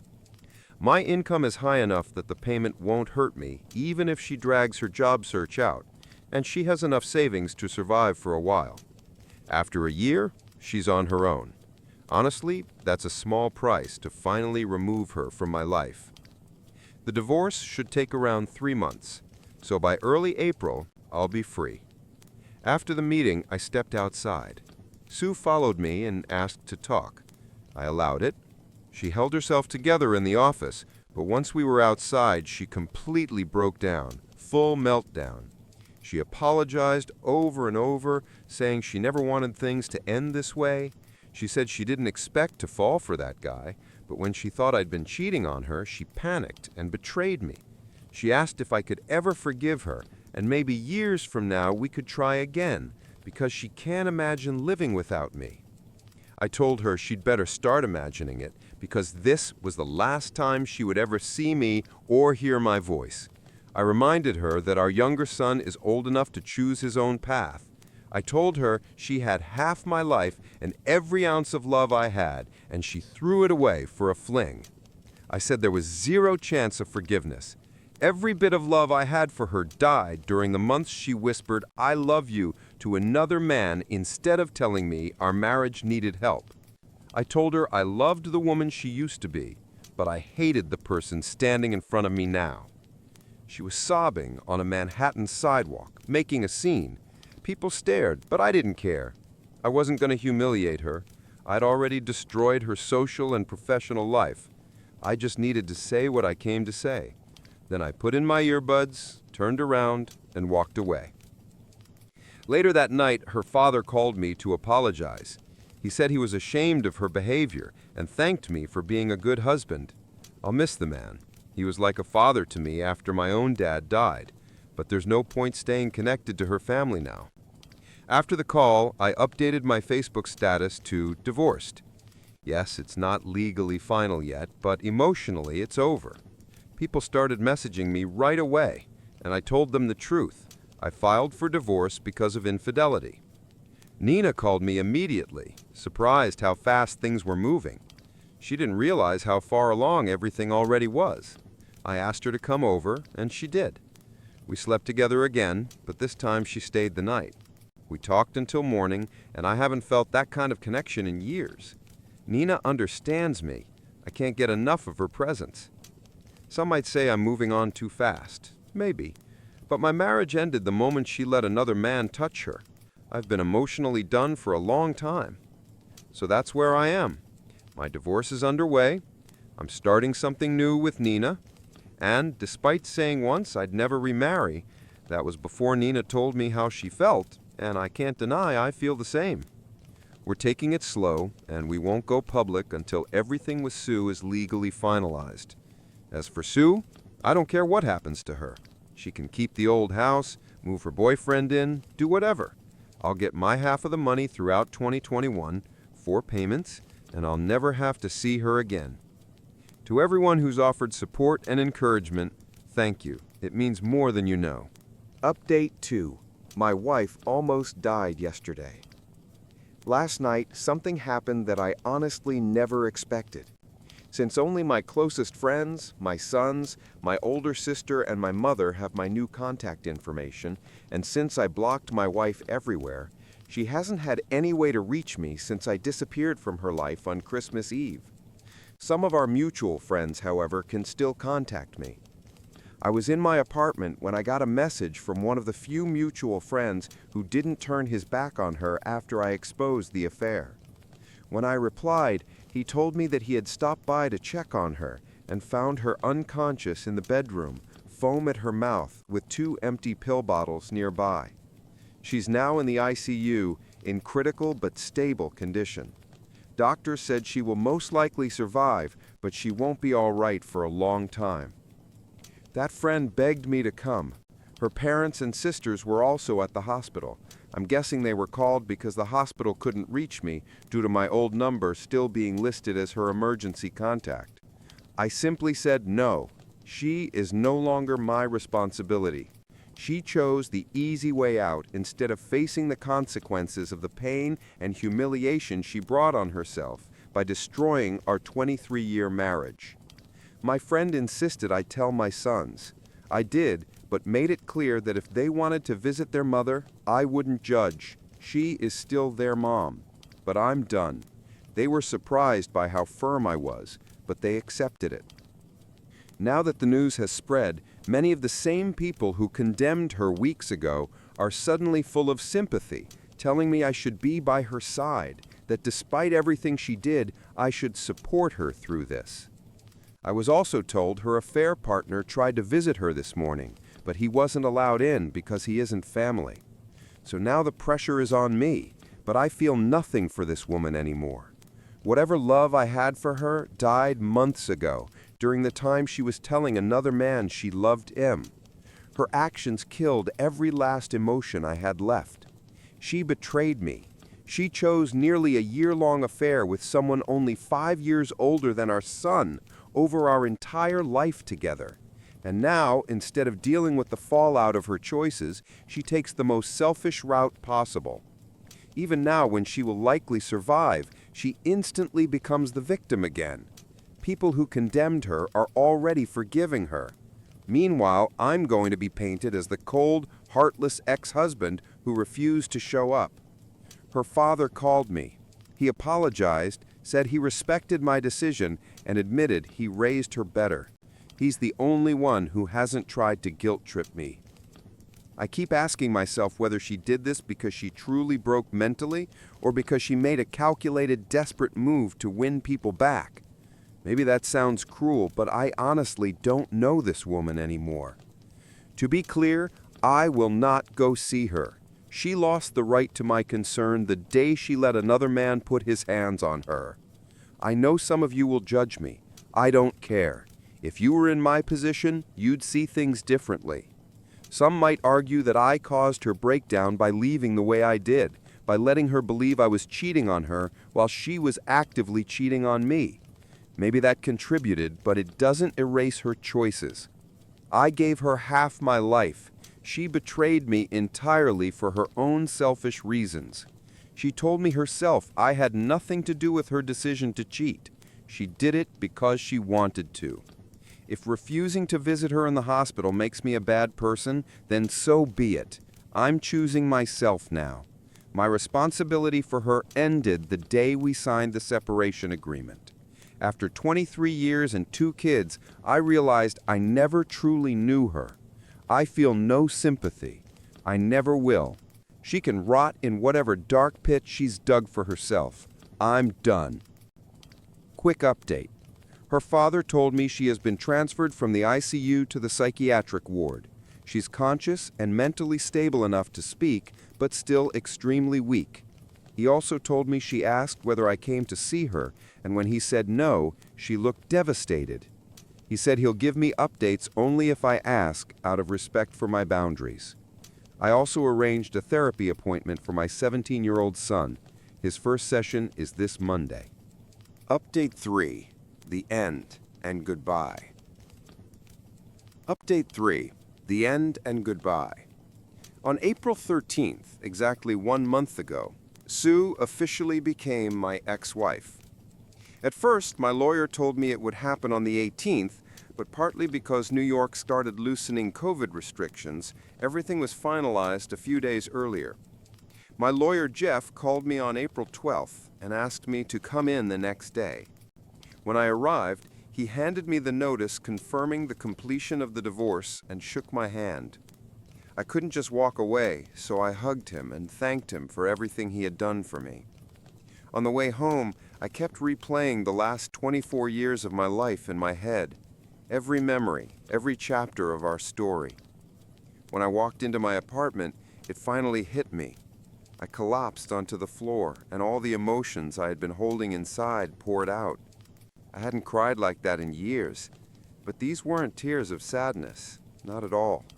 My soul finally felt free after being trapped in the deepest, darkest pit. That evening, I called my older son. I briefly told him everything was finalized, that his mother and I were no longer married. He asked how I felt. I think he could hear in my voice that I had been crying, and I told him I was okay. Then my 17-year-old took the phone, and we talked for almost an hour and a half. My older son and his fiancée are taking great care of him, and he, like me, continues seeing a therapist. I won't go into details, but he still has a lot of work ahead of him, especially regarding how he views relationships. Later that night, Nina came over. I told her the news, and she just wrapped her arms around my waist and held me while I cried again. When I calmed down, she told me that no matter what happens, she will never betray me and will love me with all her heart. I know she meant every word. Some may judge me, but I don't regret the life I built with Sue, despite everything she did. She gave me 2 wonderful sons. But now it's clear I chose the wrong woman. Over the past 4.5 months, Nina has given me so much and asked nothing in return. All she wants is for me to be in her life. After the divorce was finalized, a few unexpected things happened. For example, AK contacted me. Turns out he saw this story after it blew up online and immediately recognized himself in it. The first thing he did was apologize. He told me what happened after his mother received the folder I mailed her. She essentially disowned him. His mother, a deeply devout Catholic who goes to church 3 times a week, went ballistic when she learned her son destroyed a marriage that lasted almost 25 years. She kicked him out that same day, and within a week, when his employer received the folder as well, he was fired. Since then, he's been sleeping on friends' couches and trying to find work. I admit I could have completely destroyed this guy, but I didn't. I asked when he last spoke to Sue. He said months ago. The last time they talked, Sue told him to forget about her and move on. At least on that, she didn't lie. He kept answering my questions, surprisingly honestly. Maybe he was looking for some kind of redemption. Much of what he said matched what I already suspected. The conversation lasted around 20 minutes. He apologized again. I told him this. I'm copying it directly from our messages. You're a 27-year-old man who now has to live knowing your own mother hates you for destroying a marriage almost as old as you are. I know you messaged me because your conscience is eating you alive, but I'm not here to comfort you. When I was 27, I was building a future. You are homeless, jobless, a homewrecker. If you're smart, you'll learn from this. If not, you'll stay a failure until you reach my age, if you even make it that far. I'd wish you luck, but you don't need luck. You need to rebuild your life. Then I ended the conversation and blocked him. It wasn't what he expected, and I could have been crueler, but I think those words will stay with him for a long time. Another important event, as of May 4th, 2021, Nina now carries my last name. For the past 2 months, we talked a lot about where we want our relationship to go. Nina made it clear she won't be with anyone but me and wants to take my name. She wants to be my wife, and she wants me to adopt her daughter, let's call her Anna, as my own. I adore this little girl. She just turned 6 months last month, and she absolutely loves me. I'm the first father figure in her life. Her biological father abandoned them when she was 4. Nina never introduced Anna to any man she dated after her divorce, unless he had long-term potential. Clearly, I do, and I have experience raising kids. By the way, Anna and my younger son get along incredibly well. Their sibling-like bond is sweet and heartwarming. My therapist said this is definitely a good sign. So last Monday, we went to City Hall and made it official. It took 24 hours to get the marriage certificate. Telling everyone was funny. My buddy Ozzy said, "Who would have guessed?" My older sister said, "I'm taking bets on when the baby announcement is coming." We thought we were keeping the relationship a secret, but apparently everyone already figured it out. Yes, some will say we married too quickly. And yes, I said in comments that I'd never get married again. But that was before Nina confessed her feelings to me. She told me through tears of happiness that she never thought she'd have a chance to be with me. She described in detail how she had felt about me for the past 25 years and how, even while married, she regretted that Sue had won. I had no idea how deeply this ran for her. She even admitted she had moments where the thought of an affair crossed her mind, but she refused to become a homewrecker. And through all those years, she gave me so much and asked so little in return. Even the woman I married and had 2 kids with never showed me the kind of love Nina has given me. I'd be a fool not to give her my last name. Now she has it, and we're in the early stages of the adoption process for Anna. As for Sue, I haven't spoken to her since the last time I was in our house almost 4 months ago, but mutual friends occasionally update me. One of them, a realtor, told me he sold the house and he gave her a job as an administrative assistant at his firm. Because of that, he canceled the alimony I was obligated to pay her while she was unemployed. She now lives in a small apartment near the office. He helped her find that too. She's only a shadow of the woman she used to be. She's barely gained any weight back, keeps to herself, goes to work, does her tasks, and talks to no one except that friend. Probably because, as you know, her workplace friendships are what led to everything in the first place. I last heard about her in late March. I thanked the friend for looking after her, but told him I no longer need updates. She's no longer my responsibility. I'm sure she already knows about Nina and I, since some mutual friends have commented on it. And since my youngest will be an adult in a year, I have no reason to ever speak to her again. And I won't. That's it. My story is over. I sincerely thank everyone who wished me well. My son stole his late mother's ring to propose to his girlfriend, and now he's refusing to speak to me because I made him give it back. I'm 46. My son Jake is 23. He was a good kid growing up, which is why what he did hit me like a punch to the gut. I also have a daughter, Amber, who's 16. When my wife died during the pandemic, she already had a will in place. She had been immunocompromised for nearly a decade, so she'd prepared everything early. In her will, she split her estate between the kids. Jake got his share immediately because he was already an adult. He used that money as a down payment on his condo. He also received his mother's car. But every single piece of her jewelry was left to Amber. Among those pieces was a vintage gold ring with a diamond in the center and pale blue sapphires on each side. It had been in my wife's family for generations. Her grandfather, a jeweler, made it by hand for her grandmother. When her grandmother passed, it went to her mother and eventually to my wife. After her death, it was meant to go to Amber, exactly as the will stated. Losing my wife broke me, but I held it together for the kids. They were my anchor. That's why my son's betrayal feels like a rusty knife between my ribs. Jake has been dating a girl named Sarah for about 8 months. She's the type who loves jewelry, big, flashy, and a lot of it.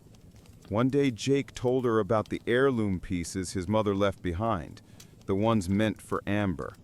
And Sarah apparently became obsessed with seeing them.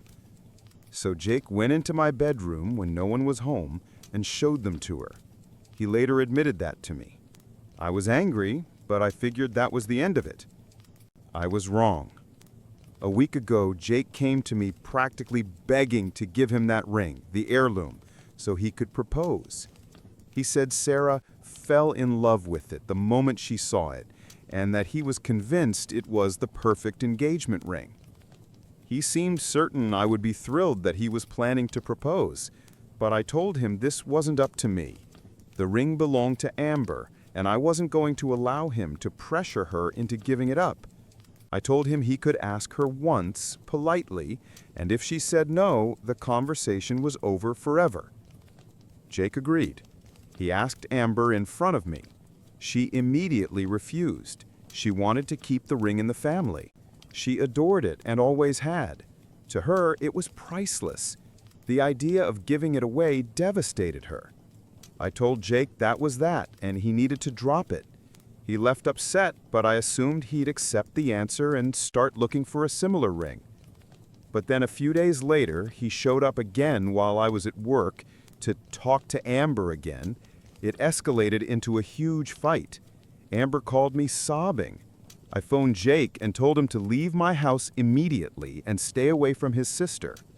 He yelled that he had as much right to the ring as she does because my wife was also his mother. I reminded him he already received a substantial inheritance. Money, the car, and the jewelry was specifically left to Amber. End of story. He hung up.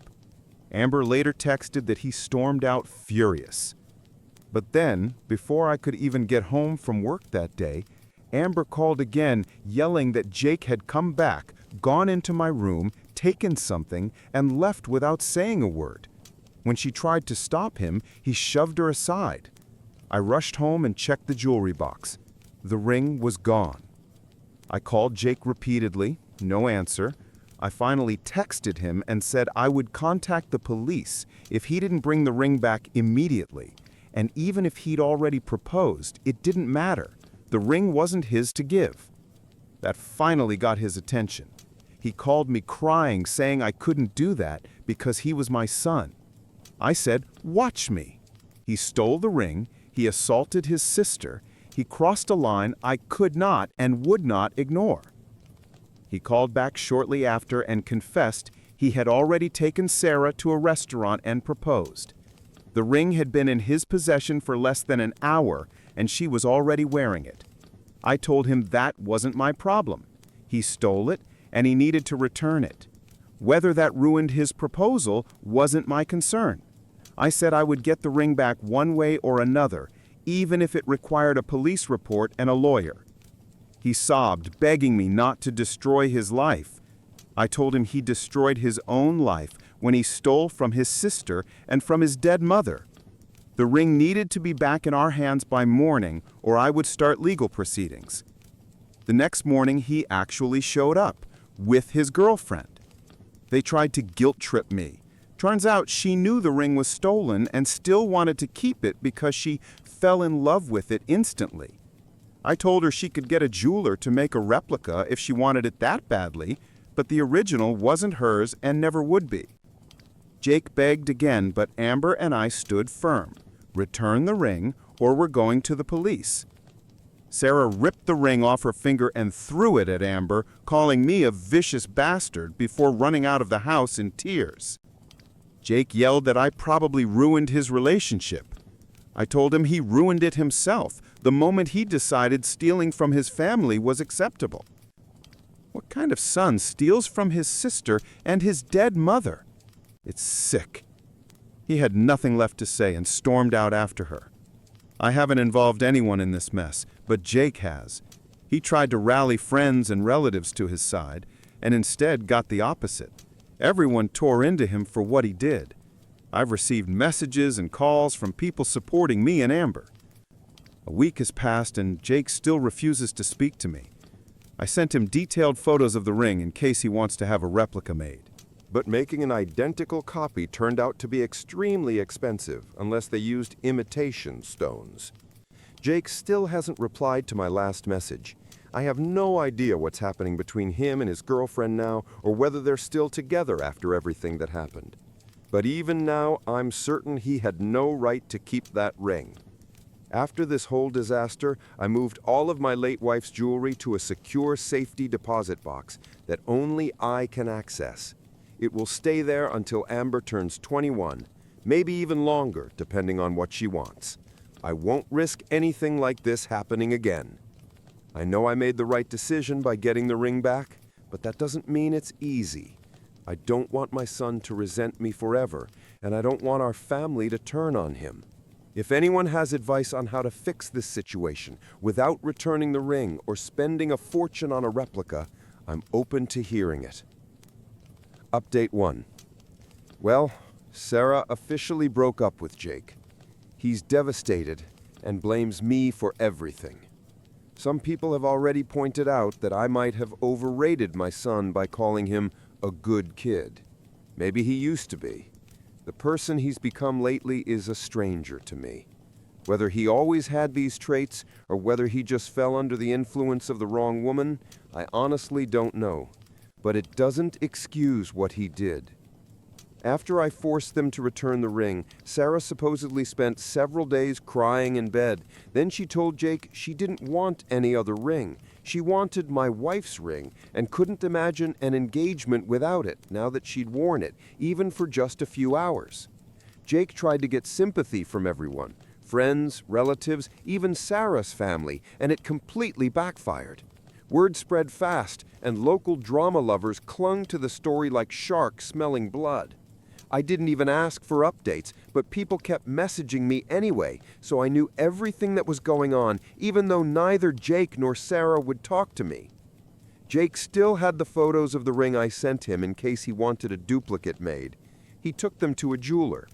The jeweler said he could try to create a replica from images, but he'd need to examine the original to take proper measurements, estimate the materials, and see the stones up close. Jake hesitated for a while. Then, swallowing his pride, he called again. Sarah was now willing to consider a replica, but only if it was perfect down to the smallest detail. A few days after my first post, they asked me to bring the ring to the jeweler so he could give an exact price estimate. I agreed and took a long lunch break to meet them. I retrieved the ring from the safety deposit box and kept it in my sight the entire time. When Sarah saw it again, her eyes lit up with pure greed. She reached her hand out, asking to just hold it for a minute.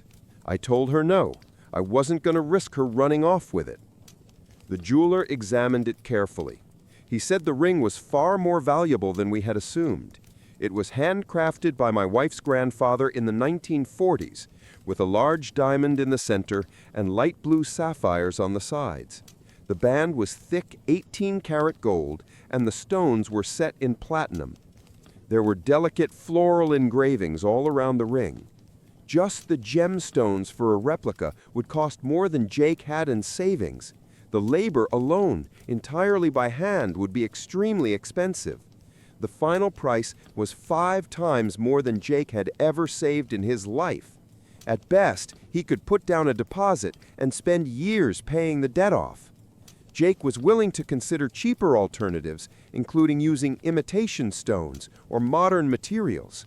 The jeweler even showed us 3 modern rings with similar designs at a reasonable price. But suddenly, Sarah slapped Jake across the face, called him a pathetic broke loser, then turned to me and called me a spiteful bastard again for stealing her ring. She insisted the original belonged to her because Jake used it to propose. She even held out her hand, expecting someone to slide it onto her finger again, and demanded I give it back, claiming Amber didn't really need it.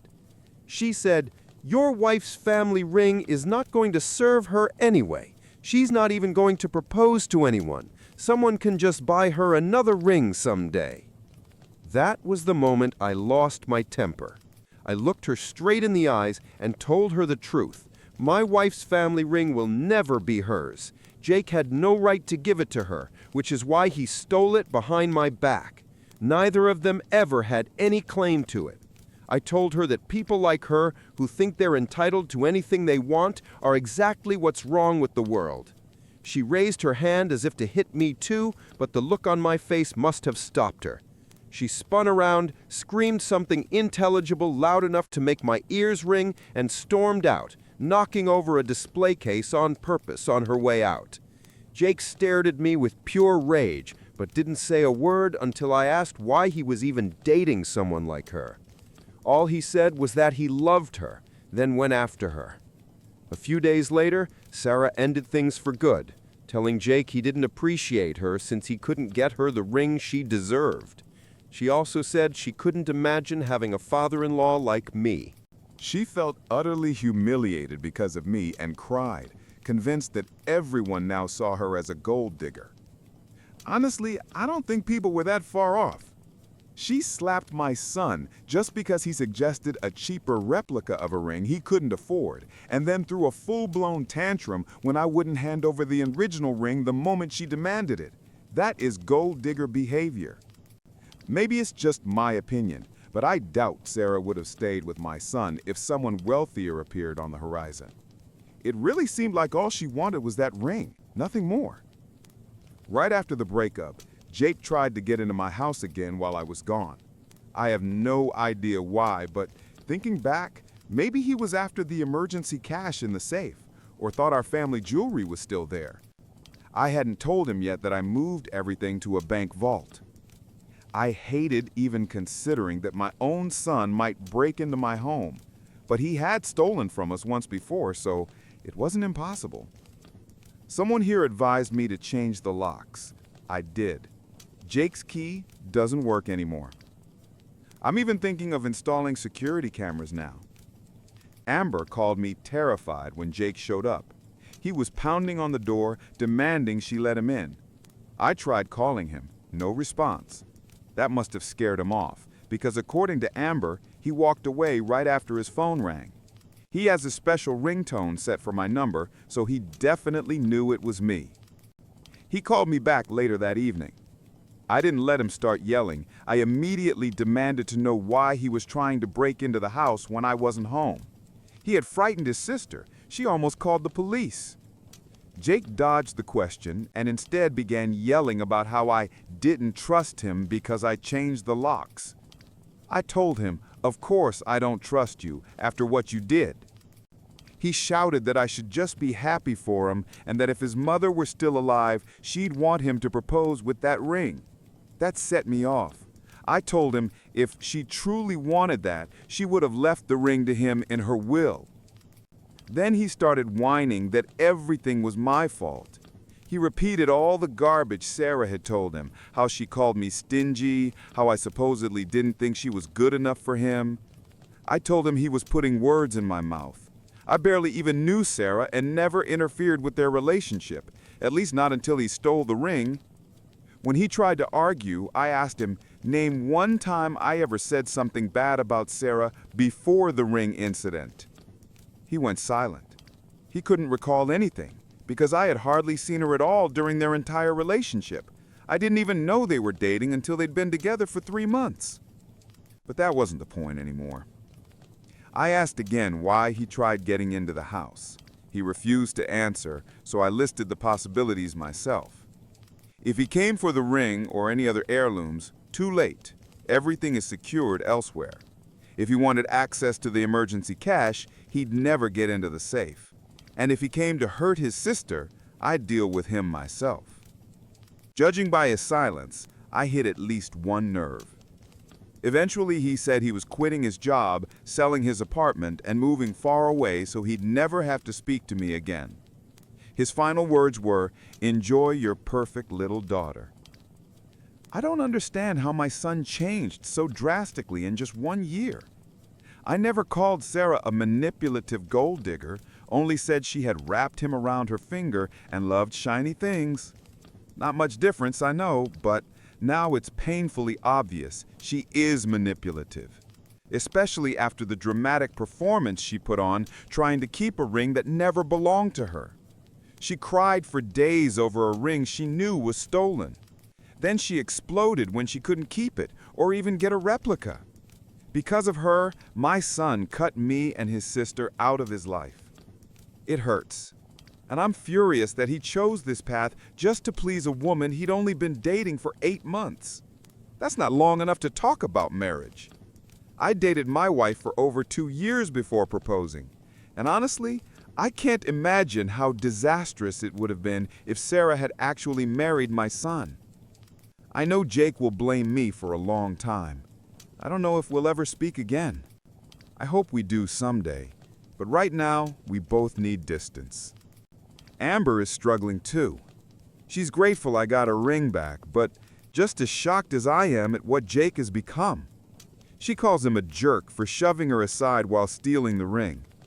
Thankfully, she has plenty of support from me and the rest of the family.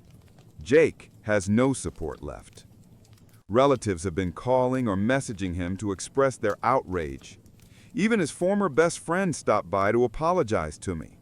He and Jake had a huge fight over this whole mess, and when that friend refused to take his side, Jake cut him off too. Sarah, Jake's ex, also ran into trouble at home. Her parents contacted me to hear my version and later apologized for her behavior. They only knew part of the story and were horrified to learn the rest. They had always thought she was kind, but said she had changed a lot in recent years and they were disappointed in her. They previously helped her pay half the rent, but said they won't renew her lease once it expires. She can either pay it on her own or find a new place. Now she blames and curses me too. I don't know what's wrong with people these days. When I was Jake's age, people like this were rare.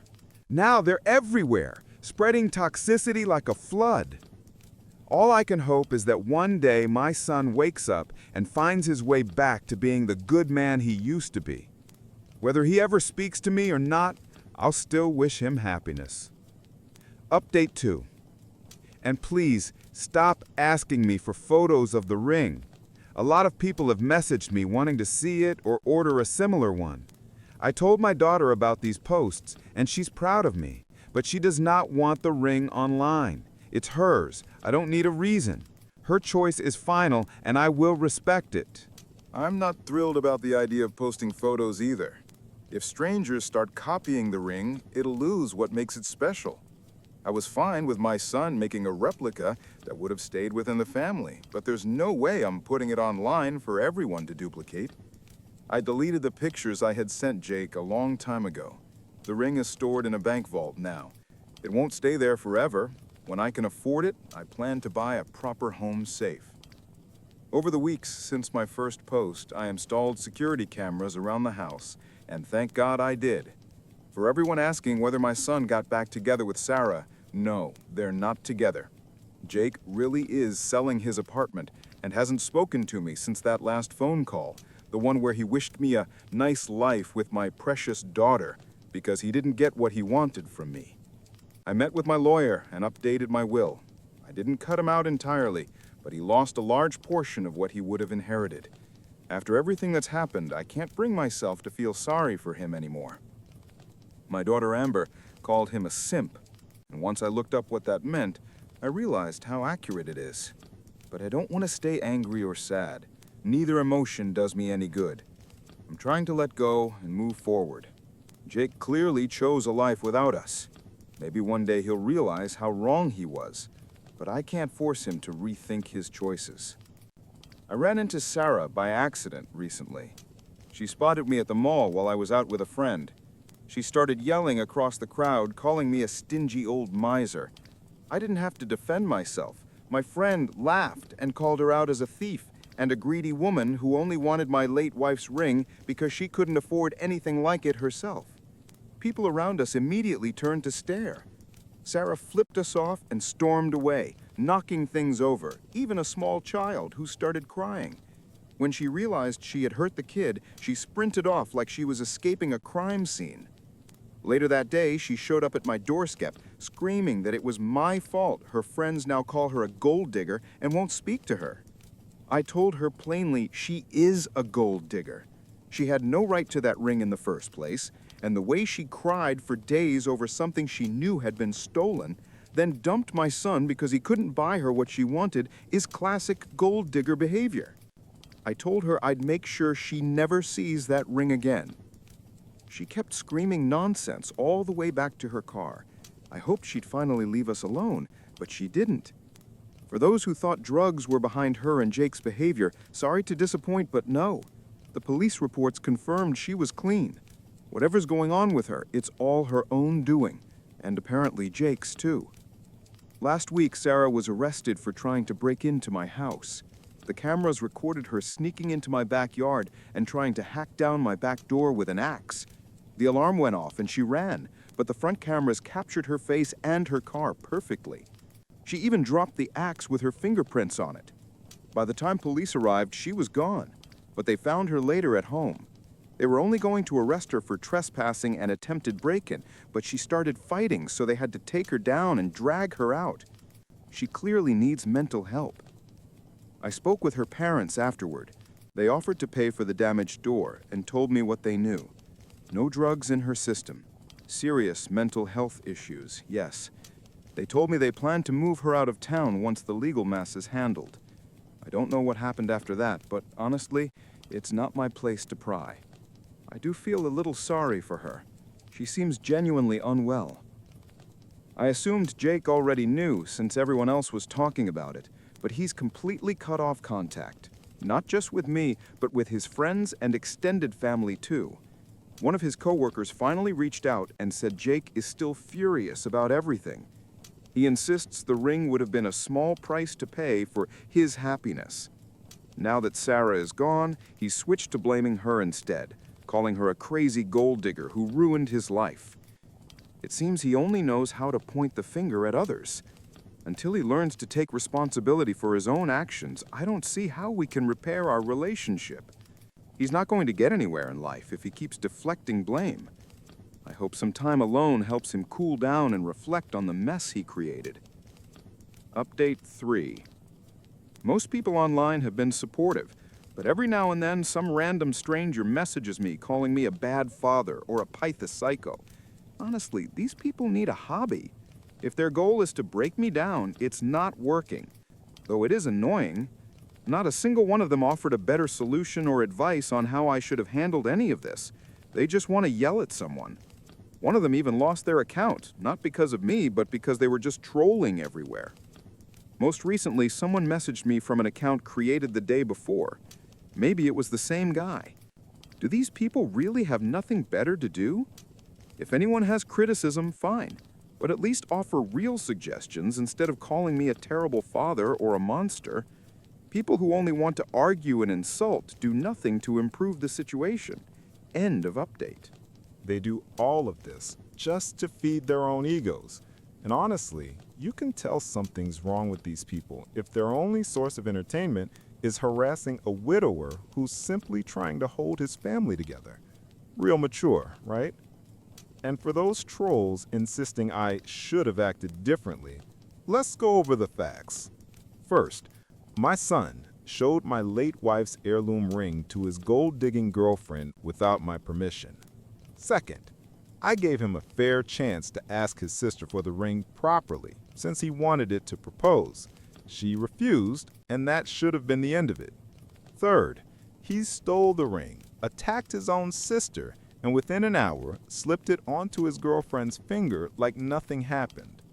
Fourth, I was dragged through the mud for demanding the return of a stolen heirloom that belonged to my late wife and was legally willed to my daughter. Fifth, I even tried to help them get a replica made, but his girlfriend threw a tantrum because she didn't get the original, and my son couldn't afford a proper copy. Sixth, after she dumped him, my son tried to break into my house, likely to steal something else. Seventh, his ex tried to publicly humiliate me and then knocked over a child during one of her outbursts. Eighth, the same ex-girlfriend tried to break down my back door with an axe and was arrested. Ninth, and now my son blames literally everyone except himself, while the only people supporting him are trolls online. If after all of that, I'm still being painted as the villain, then the people writing these messages seriously need their heads checked. Yes, I changed the locks. That's a normal reaction when someone breaks into your home, even if that someone is your own son. No, I wasn't trying to escalate anything. Jake and Sarah escalated it on their own. I wanted to talk things out calmly, but all they did was demand what they felt entitled to. And I wasn't going to pay for their replica either. When my wife passed away, My son inherited over $50,000 and his mother's car. My daughter inherited the family jewelry. That seems perfectly fair to me. My son used all the money as a down payment on a nice apartment. And for the record, I paid for his college, and I'll pay the same for my daughter when her time comes. I don't have a favorite child, but sometimes people behave horribly, and you just can't fix that for them. Someone told me my son probably packed up and left because his pride won't let him admit he's wrong. He wants a fresh start somewhere no one knows him. I can understand that on some level, but it doesn't change the fact that he dug this hole himself. Now I have a son who hates me for the consequences of his own actions. Relatives and friends message me constantly about him, even though I never asked. Meanwhile, my daughter is terrified he'll come back and hurt her. I'm already arranging therapy for her as soon as possible.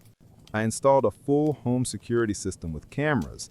That decision already paid off. His ex-girlfriend tried to break down my back door. I tried to help my son become a better person without enabling him, but he rejected every attempt and shoved my hand away, figuratively and literally. So tell me, trolls, how does any of this make me a monster? Final update. My son just left town. I hoped the drama would finally end, but it didn't. Yes, Jake sold his apartment, no idea for how much, but he probably made a decent profit. Last Saturday, he loaded everything he could into his car and drove off. Rumors never died down, so the whole town knows what he did. At one point, Jake almost got into a fight at a bar after someone confronted him publicly. I tried to visit him one last time, to talk, maybe reconcile before he moved away. By then I'd realized leaving town was probably the best thing he could do. His reputation here was completely destroyed. But when I knocked, he refused to open the door. I told him I just wanted to talk, but he yelled through the door that I ruined his life and there was nothing to discuss. Then he went quiet, only to suddenly bring up the ring again, saying I should have just let Sarah keep it or helped pay for the replica. Then he said it didn't matter anymore because Sarah turned out to be unstable and they broke up for good, and he didn't want anything to do with me or his sister ever again. That made me snap. I told him his behavior was unacceptable. He attacked his own sister and stole from his own family. He was lucky I never called the police. Everyone who knew what he did took my daughter's side. When the entire town thinks you're wrong, that's a pretty massive red flag. I told him to stop this performance fueled by his pride. Whether it was grief for his mother, or the fact that he's now the same age I was when he was born, or something else, I didn't know. But he knew he was wrong and refused to admit it, and I was done covering for him. He never spread rumors about the ring. He and Sarah did that. I'm tired of being blamed for the mess he created himself. Only narcissists and cowards behave like that. His mother and I raised him better, and he knows she would never have approved of this, but she's not here to tell him. If you steal something that isn't yours, you don't get to blame the owner for wanting it back. He went silent for a few seconds, then yelled, "Screw you, Dad." I heard him crying and breaking things inside. A neighbor at the end of the hallway peeked out and quickly hid again, so that little scene will definitely spread as gossip too. He refused to say anything else, so I left. But as I was exiting the building, a police car pulled up. 2 officers stepped out and asked for my name. When I told them, they said someone reported that I was trying to break into an apartment. I explained that I'd been arguing with my son through the door and never tried to force my way in. I only knocked. I told them the entire story, mentioned the neighbor who saw and heard everything, and reminded them the building had security cameras. One officer went upstairs to talk to the neighbor. The other put me in handcuffs. He was very polite and explained that the handcuffs were just a precaution, since they still didn't know who was telling the truth. I told him I understood he was just doing his job, and he let me sit on a nearby bench. After about 10 or 15 minutes, hard to tell since I couldn't check my watch, the officer who went inside radioed back that the neighbor's story mostly matched mine. Several other neighbors also confirmed hearing our conversation through the door. Then he said he would check the security footage, which took even longer. Since I still couldn't see the time, all I could do was sit and wait. The kind officer turned on the radio on his phone so I wouldn't be completely bored. Eventually, the second officer radioed again and told his partner to take off the handcuffs because the cameras backed me up. The audio wasn't great, but it was clear enough to show that I never tried to break into the apartment. Once I was uncuffed, the two officers talked quietly for a moment. Then they asked if I really was the father whose son had stolen the ring that belonged to his late mother. I admitted it and asked how they knew. They said the story had already been going around the station, and once they heard my version, everything clicked. One officer said he had been on duty the day Sarah was arrested and described how she acted like a wild animal, trying to bite people and screaming threats like, "Do you know who my parents are? I'll have you all ruined." His wording was much harsher than that. I could only stare at the ground in embarrassment. The officers told me to go home and suggested I avoid coming back. I nodded and left. As I walked away, I noticed them going back into the building, probably to talk to Jake. I'm certain he was the one who called the police because later some of his neighbors messaged me online saying the officers had chewed him out for a false report so badly that he nearly cried. They also reminded him about the ring incident and said his behavior was pathetic. Judging by the timeline, Jake must have exaggerated heavily because the police showed up almost immediately after we started talking through the door. He's lucky he didn't get arrested for wasting their time. When I got home, my daughter Amber comforted me. She said I did everything I could and that it wasn't my fault Jake turned into a jerk. Still, it hurt. Maybe I've lost my son forever. I took the next day off work, shut myself in my office, played Dragon Warrior on my NES emulator, and ate vanilla ice cream just to calm down. Jake left town over the weekend. Maybe I'll never see him again. But if I do, I hope he realizes I've always cared about him. Yes, he treated me horribly, but I'm still his father. If he knocked on my door tomorrow wanting to talk, I'd let him in.